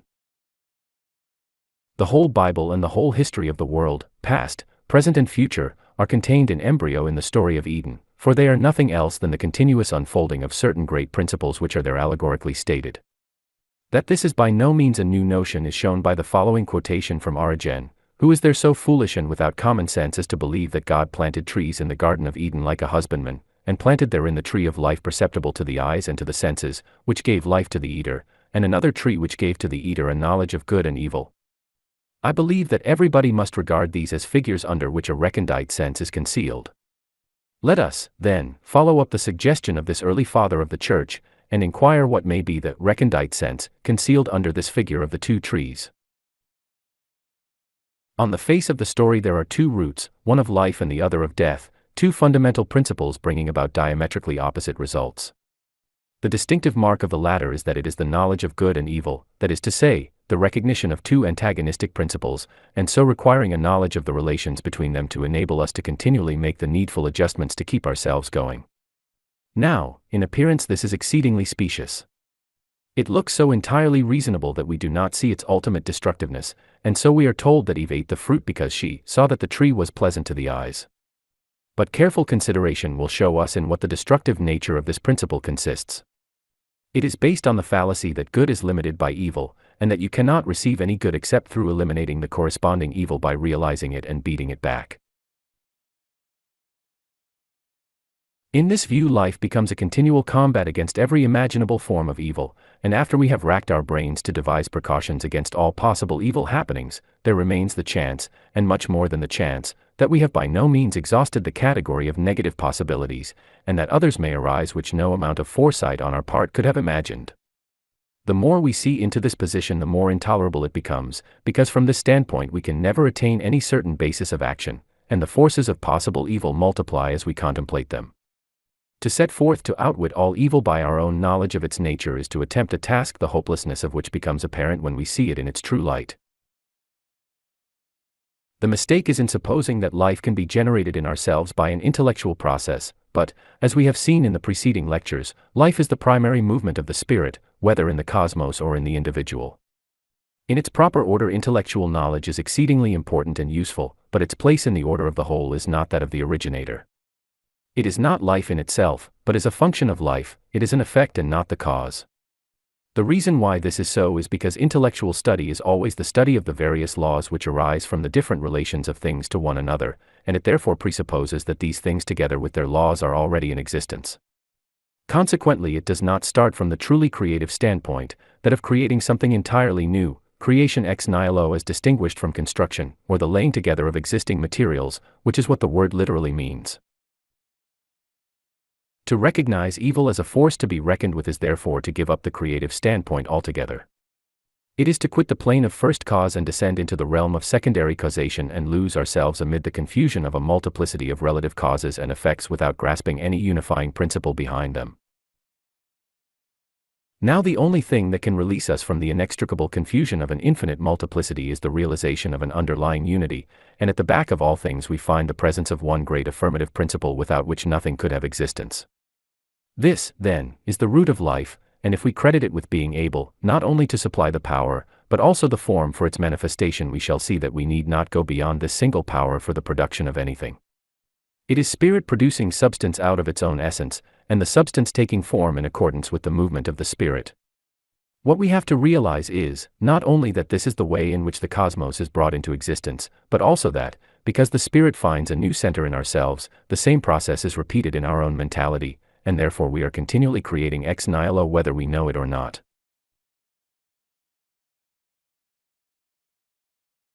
Consequently, if we look upon evil as a force to be reckoned with, and therefore requiring to be studied, we are in effect creating it, while on the other hand if we realize that there is only one force to be considered, and that absolutely good, we are by the law of the creative process bringing that good into manifestation. No doubt for this affirmative use of our creative power it is necessary that we start from the basic conception of a single originating power which is absolutely good and life-giving, but if there were a self-originating power which was destructive then no creation could ever have come into existence at all, for the positive and negative self-originating powers would cancel each other and the result would be zero. The fact, therefore, of our own existence is a sufficient proof of the singleness and goodness of the originating power, and from this starting point there is no second power to be taken into consideration, and consequently we do not have to study the evil that may arise out of existing or future circumstances, but require to keep our minds fixed only upon the good which we intend to create. There is a very simple reason for this. It is that every new creation necessarily carries its own law with it and by that law produces new conditions of its own. A balloon affords a familiar illustration of my meaning. The balloon with its freight weighs several hundredweight, yet the introduction of a new factor, the gas, brings with it a law of its own which entirely alters the conditions, and the force of gravity is so completely overcome that the whole mass rises into the air. The law itself is never altered, but we have previously known it only under limiting conditions. These conditions, however, are no part of the law itself, and a clearer realization of the law shows us that it contains in itself the power of transcending them. The law which every new creation carries with it is therefore not a contradiction of the old law but its specialization into a higher mode of action. Now the ultimate law is that of production ex nihilo by the movement of the spirit within itself, and all subordinate laws are merely the measurements of the relations which spontaneously arise between different things when they are brought into manifestation. Therefore, if an entirely new thing is created it must necessarily establish entirely new relations and so produce entirely new laws. This is the reason why, if we take the action of pure unmanifest spirit as our starting point, we may confidently trust it to produce manifestations of law which, though perfectly new from the standpoint of our past experience, are quite as natural in their own way as any that have gone before. It is on this account that in these addresses I lay so much stress on the fact that spirit creates ex nihilo, that is, out of no pre-existing forms, but simply by its own movement within itself.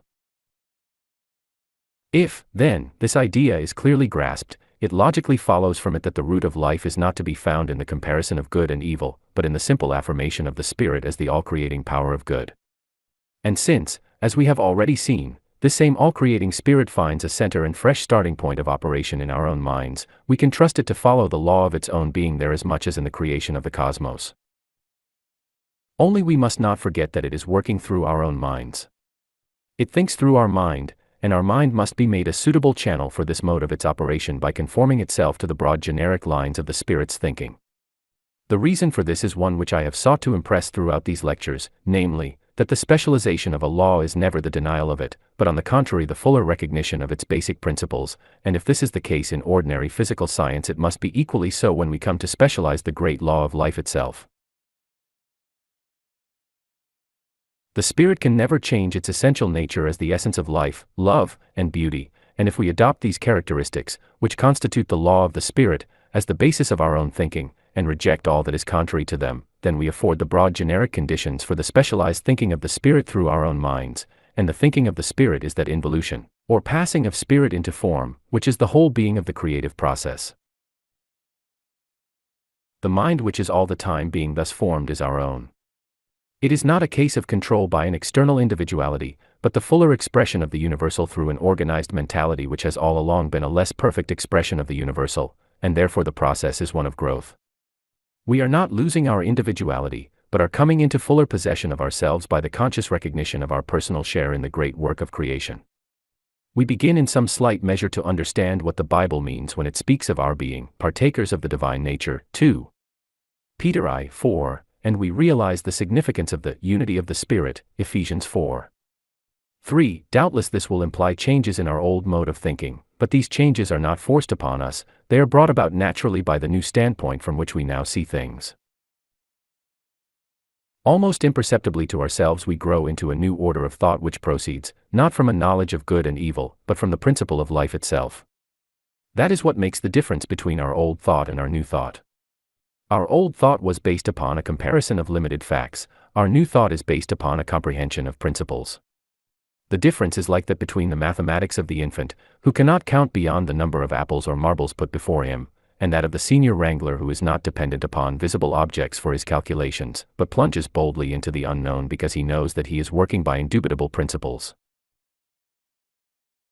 In like manner, when we realize the infallible principle of the creative law, we no longer find we need to see everything cut and dried beforehand, for if so, we could never get beyond the range of our old experiences, but we can move steadily forward because we know the certainty of the creative principle by which we are working, or rather, which is working through us, and that our life, in all its minute details, is its harmonious expression. Thus the Spirit thinks through our thought, only its thought is greater than ours. It is the paradox of the less containing the greater. Our thought will not be objectless or unintelligible to ourselves. It will be quite clear as far as it goes. We shall know exactly what we want to do and why we want to do it, and so will act in a reasonable and intelligent manner.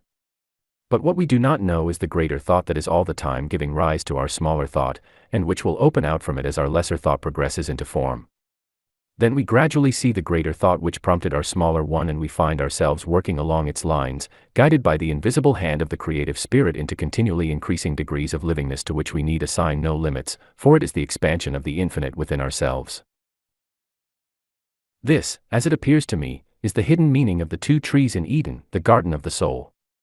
It is the distinction between a knowledge which is merely that of comparisons between different sorts of conditions, and a knowledge which is that of the life which gives rise to and therefore controls conditions.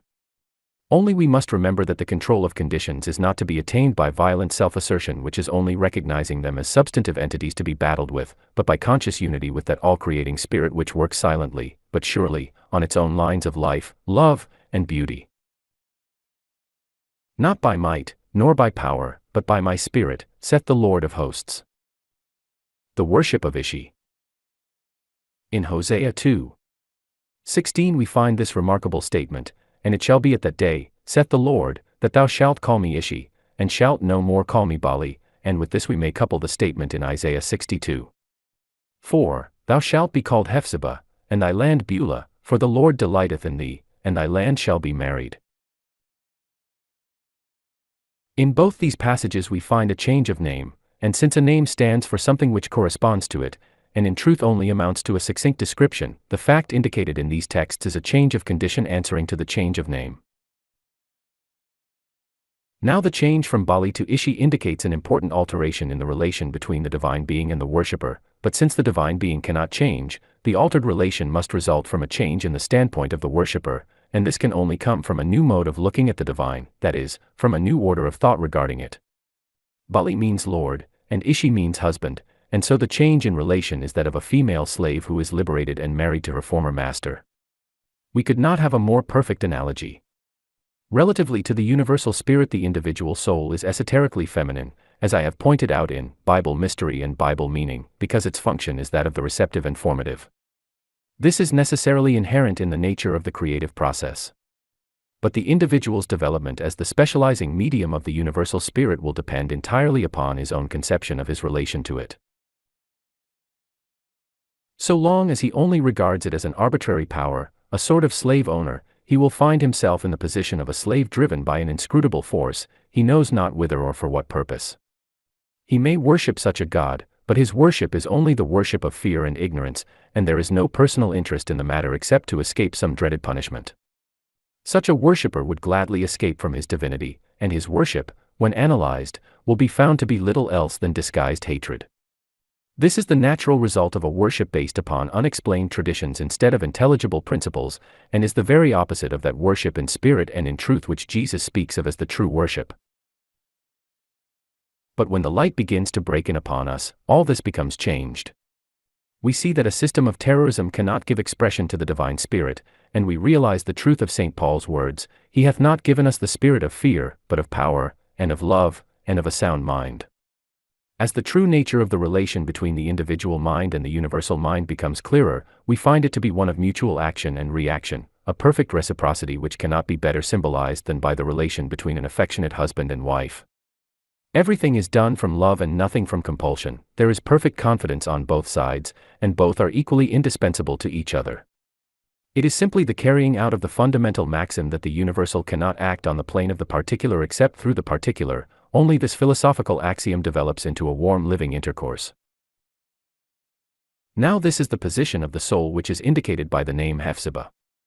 In common with all other words derived from the Semitic root, hafs, it implies the idea of guarding, just as in the East a hasfiz is one who guards the letter of the Quran by having the whole book by heart, and in many similar expressions.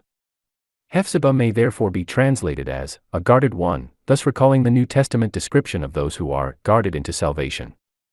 It is precisely this conception of being guarded by a superior power that distinguishes the worship of Ishi from that of Bali. A special relation has been established between the divine spirit and the individual soul, one of absolute confidence and personal intercourse. This does not require any departure from the general law of the universe, but is due to that specializing of the law through the presentation of special conditions personal to the individual, of which I have spoken before. But all the time there has been no change in the universal spirit, the only change has been in the mental attitude of the individual. He has come into a new thought, a clearer perception of God. He has faced the questions: what is God? Where is God? How does God work? And he has found the answer in the apostolic statement that God is over all, through all, and in all, and he realizes that God is the root of his, the individual's, own being, ever present I in him, ever working through him, and universally present around him. This realization of the true relation between the originating spirit and the individual mind is what is esoterically spoken of as the mystical marriage, in which the two have ceased to be separate and have become one. As a matter of fact, they always were one, but since we can apprehend things only from the standpoint of our own consciousness, it is our recognition of the fact that makes it a practical reality for ourselves. But an intelligent recognition will never make a confusion of the two parts of which the whole consists, and will never lead the individual to suppose that he is handling a blind force or that a blind force is handling him. He will neither dethrone God, nor lose himself by absorption in deity, but he will recognize the reciprocity of the divine and the human as the natural and logical outcome of the essential conditions of the creative process. And what is the whole which is thus created? It is our conscious personality, and therefore whatever we draw from the universal spirit acquires in us the quality of personality. It is that process of differentiation of the universal into the particular of which I have so often spoken, which, by a rude analogy, we may compare to the differentiation of the universal electric fluid into specific sorts of power by its passage through suitable apparatus. It is for this reason that relatively to ourselves the universal spirit must necessarily assume a personal aspect, and that the aspect which it will assume will be in exact correspondence with our own conception of it. This is in accordance with mental and spiritual laws inherent in our own being, and it is on this account that the Bible seeks to build up our conception of God on such lines as will set us free from all fear of evil, and thus leave us at liberty to use the creative power of our thought affirmatively from the standpoint of a calm and untroubled mind. This standpoint can only be reached by passing beyond the range of the happenings of the moment, and this can only be done by the discovery of our immediate relation to the undifferentiated source of all good. I lay stress on these words, immediate and undifferentiated, because in them is contained the secret of the whole position. If we could not draw immediately from the universal spirit, our receiving would be subject to the limitations of the channel through which it reached us, and if the force which we receive were not undifferentiated in itself, it could not take appropriate form in our own minds and become to each of us just what we require it to be.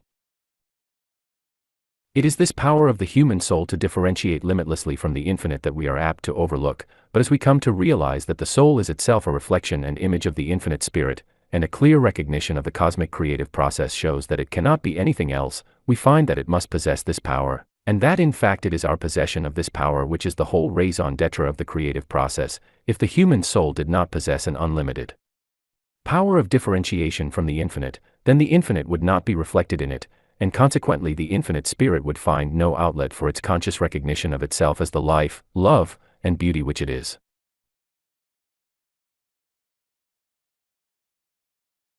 We can never too deeply ponder the old esoteric definition of spirit as the power which knows itself. The secret of all things, past, present, and future, is contained in these few words. The self-recognition or self-contemplation of spirit is the primary movement out of which all creation proceeds, and the attainment in the individual of a fresh center for self-recognition is what the spirit gains in the process. This gain accruing to the spirit is what is referred to in the parables where the Lord is represented as receiving increase from his servants. When the individual perceives this relation between himself and infinite spirit, he finds that he has been raised from a position of slavery to one of reciprocity. The spirit cannot do without him any more than he can do without the spirit. The two are as necessary to each other as the two poles of an electric battery. The spirit is the unlimited essence of love, wisdom, and power, all three in one, undifferentiated and waiting to be differentiated by appropriation, that is, by the individual claiming to be the channel of their differentiation. It only requires the claim to be made with the recognition that by the law of being it is bound to be answered, and the right feeling, the right seeing, and the right working for the particular matter we have in hand will flow in quite naturally. Our old enemies, doubt and fear, may seek to bring us back under bondage to Bali, but our new standpoint for the recognition of the all-originating spirit as being absolutely unified with ourselves must always be kept resolutely in mind, for, short of this, we are not working on the creative level, we are creating, indeed, for we can never divest ourselves of our creative power, but we are creating in the image of the old limiting and destructive conditions, and this is merely perpetuating the cosmic law of averages, which is just what the individual has to rise superior to. The creative level is where new laws begin to manifest themselves in a new order of conditions, something transcending our past experiences and thus bringing about a real advance, for it is no advance only to go on in the same old round even if we kept at it for centuries. It is the steady go-ahead nature of the spirit that has made the world of today an improvement upon the world of the pterodactyl and the ichthyosaurus, and we must look for the same forward movement of the spirit from its new starting point in ourselves. Now it is this special, personal, and individual relation of the spirit to ourselves which is typified by the names Ishi and Hephzibah. From this standpoint we may say that as the individual wakes up to the oneness with the spirit wakes up to the same thing. It becomes conscious of itself through the consciousness of the individual, and thus is solved the paradox of individual self-recognition by the universal spirit, without which no new creative power could be exercised and all things would continue to proceed in the old merely cosmic order.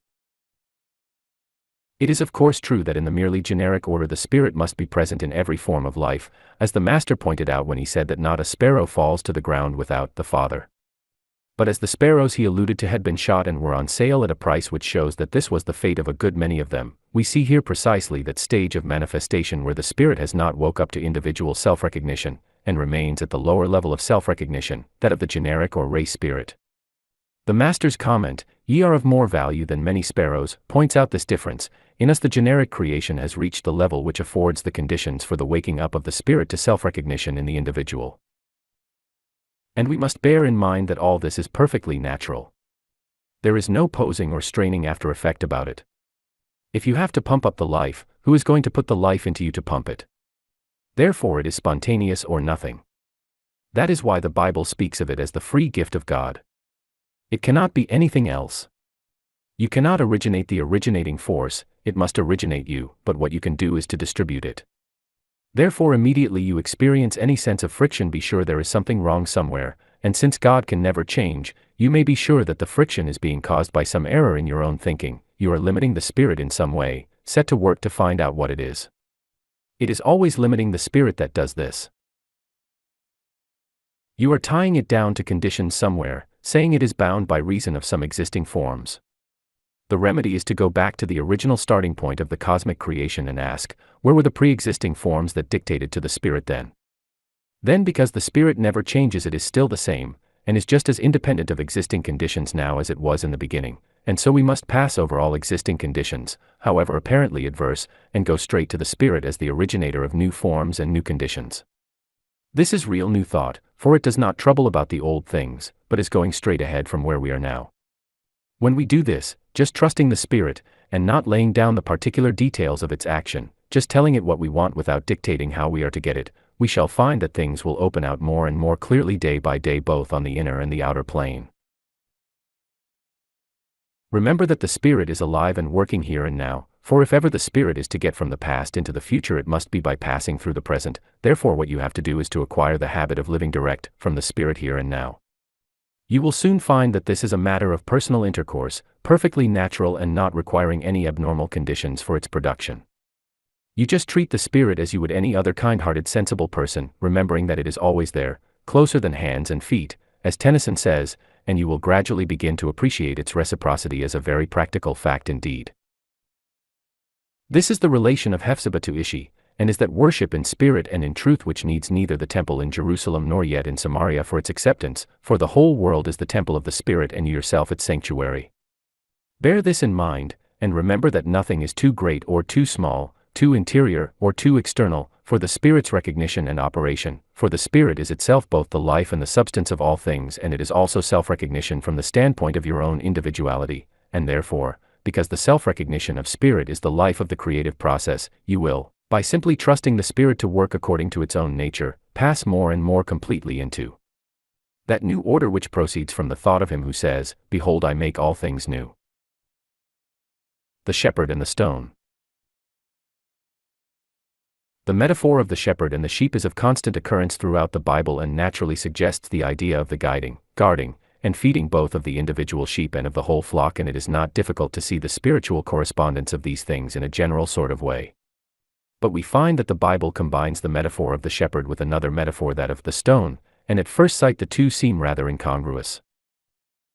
From thence is the shepherd the stone of Israel, says the Old Testament, Genesis 49:24, and Jesus calls himself both the Good Shepherd and the stone which the builders rejected. The shepherd and the stone are thus identified, and we must therefore seek the interpretation in some conception which combines the two. A shepherd suggests personal care for the welfare of the sheep, and an intelligence greater than theirs.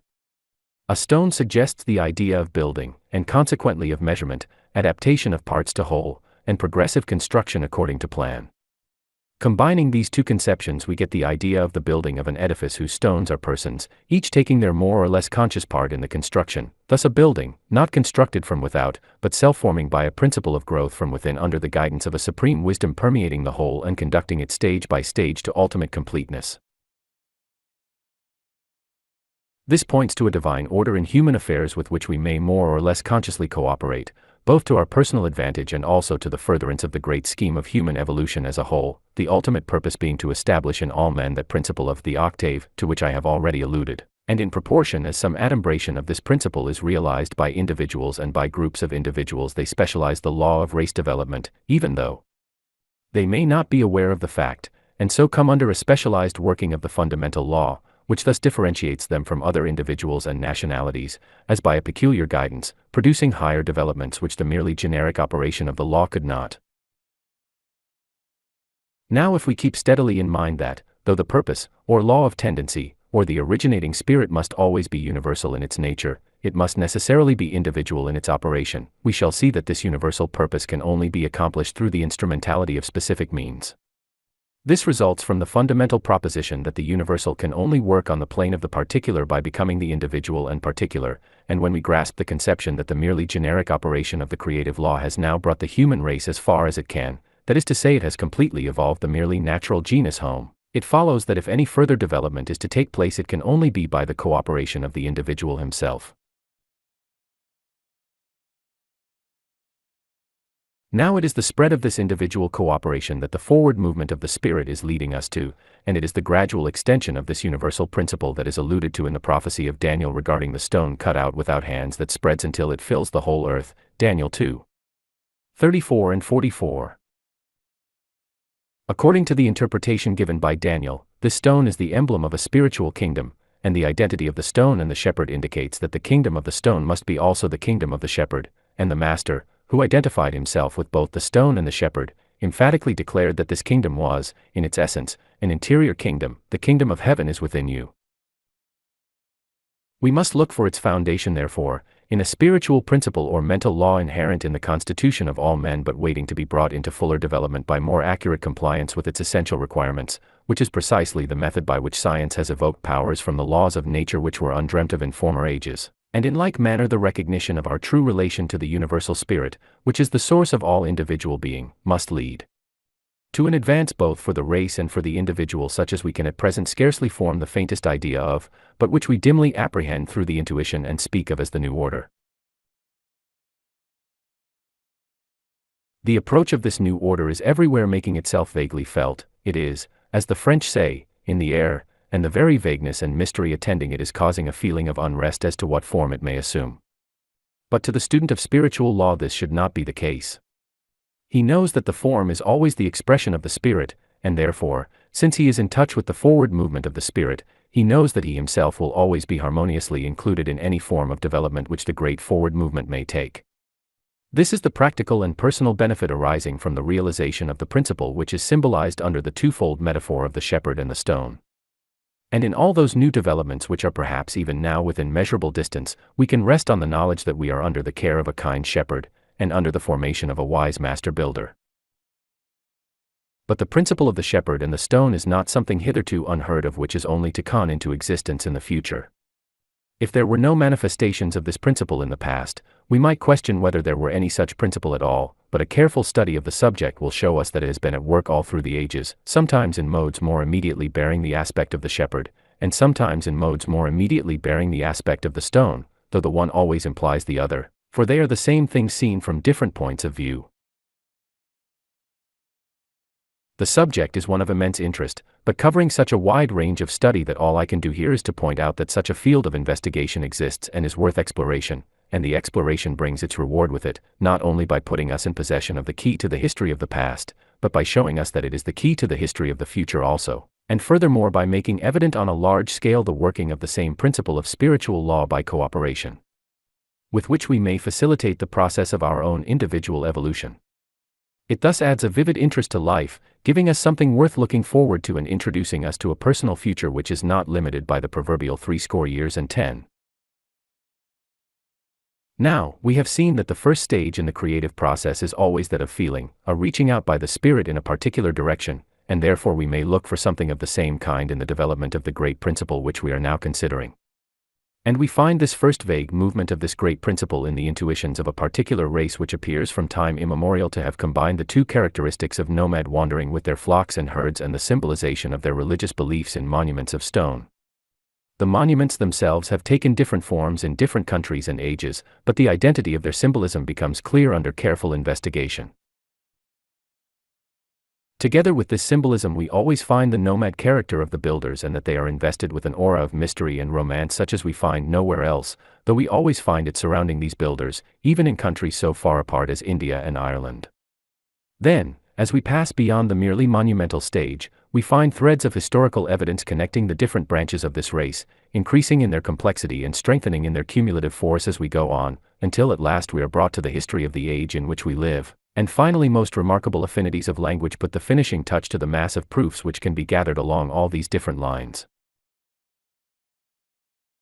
In this magic circle country so remote from one another as Ireland and Greece, Egypt and India, Palestine and Persia, are brought into close contiguity, a similar tradition, and even a similar nomenclature, unite the mysterious builders of the Great Pyramid with the equally mysterious builders of the Round Towers of Ireland, and the Great Pyramid itself, perhaps antedating the call of Abraham, reappears as the official seal of the United States, while tradition traces the crowning stone in Westminster Abbey back to the time of Solomon's Temple and even earlier. For the most part the erewhile wanderers are now settled in their destined homes, but the Anglo-Saxon race, the people of the cornerstone, are still the pioneers among the nations, and there is something esoteric in the old joke that when the North Pole is reached a Scotchman will be found there. And not least in the chain of evidence is the link afforded by a tribe who are wanderers still, the Gypsies with their duplicate of the pyramid in the pack of cards, a volume which has been called the Devil's Picture Book by those who know it only in its misuse and inversion, but which when interpreted in the light of the knowledge we are now gaining, affords a signal instance of that divine policy by which, as St. Paul says, God employs the foolish things of this world to confute the wise. While a truer apprehension of the Gypsies themselves indicates their unmistakable connection with that race who through all its wanderings has ever been the guardian of the stone. In these few paragraphs I have only been able to point out very briefly the broad lines of inquiry into a subject of national importance to the British and American peoples, and which interests us personally, not only as members of these nations, but as affording proof on the largest scale of the same specialization of universal laws which each of us has to effect individually for ourselves. But whether the process be individual or national, it is always the same, and is the translation to the very highest plane, that of the all-originating life itself, of the old maxim that nature will obey us exactly in proportion as we first obey nature. It is the old parable of the Lord who, finding his servants girt and awaiting him, then girds himself and serves them. Luke 12. 35-37. The nation or the individual who thus realizes the true principle of the shepherd and the stone, comes under a special divine guidance and protection, not by a favoritism incompatible with the conception of universal law, but by the very operation of the law itself. They have come into touch with its higher possibilities, and to recur to an analogy which I have already employed, they learn to make their iron float by the very same law by which it sinks, and so they become the flock of the great shepherd and the building of the great architect, and each one, however insignificant his or her sphere may appear, becomes a sharer in the great work, and by a logical consequence begins to grow on new lines of development for the simple reason that a new principle necessarily produces new modes of manifestation. If the reader will think over these things, he will see that the promises contained in the Bible, whether national or personal, are nothing else than statements of the universal law of cause and effect applied to the inmost principles of our being, and that therefore it is not mere rhapsody, but the figurative expression of a great truth when the psalmist says, "The Lord is my shepherd, and Thou art my God and the rock of my salvation." Salvation is of the Jews. What does this saying of the Master's mean? Certainly not a mere arrogant assumption in favor of his own nationality. Such an idea is negatived, not only by the universality of all his other teaching, but also by the very instruction in which these words occur, for he declared that the Jewish temple was equally with the Samaritan of no account in the matter. He said that the true worship was purely spiritual and entirely independent of places and ceremonies, while at the same time he emphasized the Jewish expectation of a Messiah, so that in this teaching we are met by the paradox of a universal principle combined with what at first sight appears like a tribal tradition quite incompatible with any recognition of the universal reign of law. How to reconcile these apparent opposites, therefore, seems to be the problem which he here sets before us. Its solution is to be found in that principle which I have endeavored to elucidate throughout these lectures, the specializing of universal law. Opinions may differ as to whether the Bible narrative of the birth of Christ is to be taken literally or symbolically, but as to the spiritual principle involved there can, I think, be no difference of opinion. It is that of the specialization by the individual of the generic relation of the soul to the infinite spirit from which it proceeds. The relation itself is universal and results from the very nature of the creative process, but the law of the universal relation admits of particular specialization exactly in the same way as all other natural laws. It is simply applying to the supreme law of life the same method by which we have learned to make iron float, that is to say, by a fuller recognition of what the law is in itself. Whatever other meanings we may apply to the name Messiah, it undoubtedly stands for the absolutely perfect manifestation in the individual of all the infinite possibilities of the principle of life. Now it was because this grand ideal is the basis on which the Hebrew nationality was founded that Jesus made this statement. This foundation had been lamentably misconceived by the Jewish people, but nevertheless, however imperfectly, they still held by it, and from them this ideal has spread throughout the Christian world. Here also it continues to be lamentably misconceived, nevertheless it is still retained, and only needs to be recognized in its true light as a universal principle, instead of an unintelligible dogma, to become the salvation of the world. Hence, as affording the medium through which this supreme ideal has been preserved and spread, it is true that salvation is of the Jews. Their fundamental idea was right, but their apprehension of it was wrong. That is why the Master at the same time sweeps away the national worship of the temple and preserves the national idea of the Messiah, and this is equally true of the Christian world at the present day. If salvation is anything real, it must have its cause in some law, and if there is a law, it must be founded upon some universal principle. Therefore it is this principle which we must seek if we would understand this teaching of the Masters. Now, whether we take the Bible story of the birth of Christ literally or symbolically, it teaches one great lesson.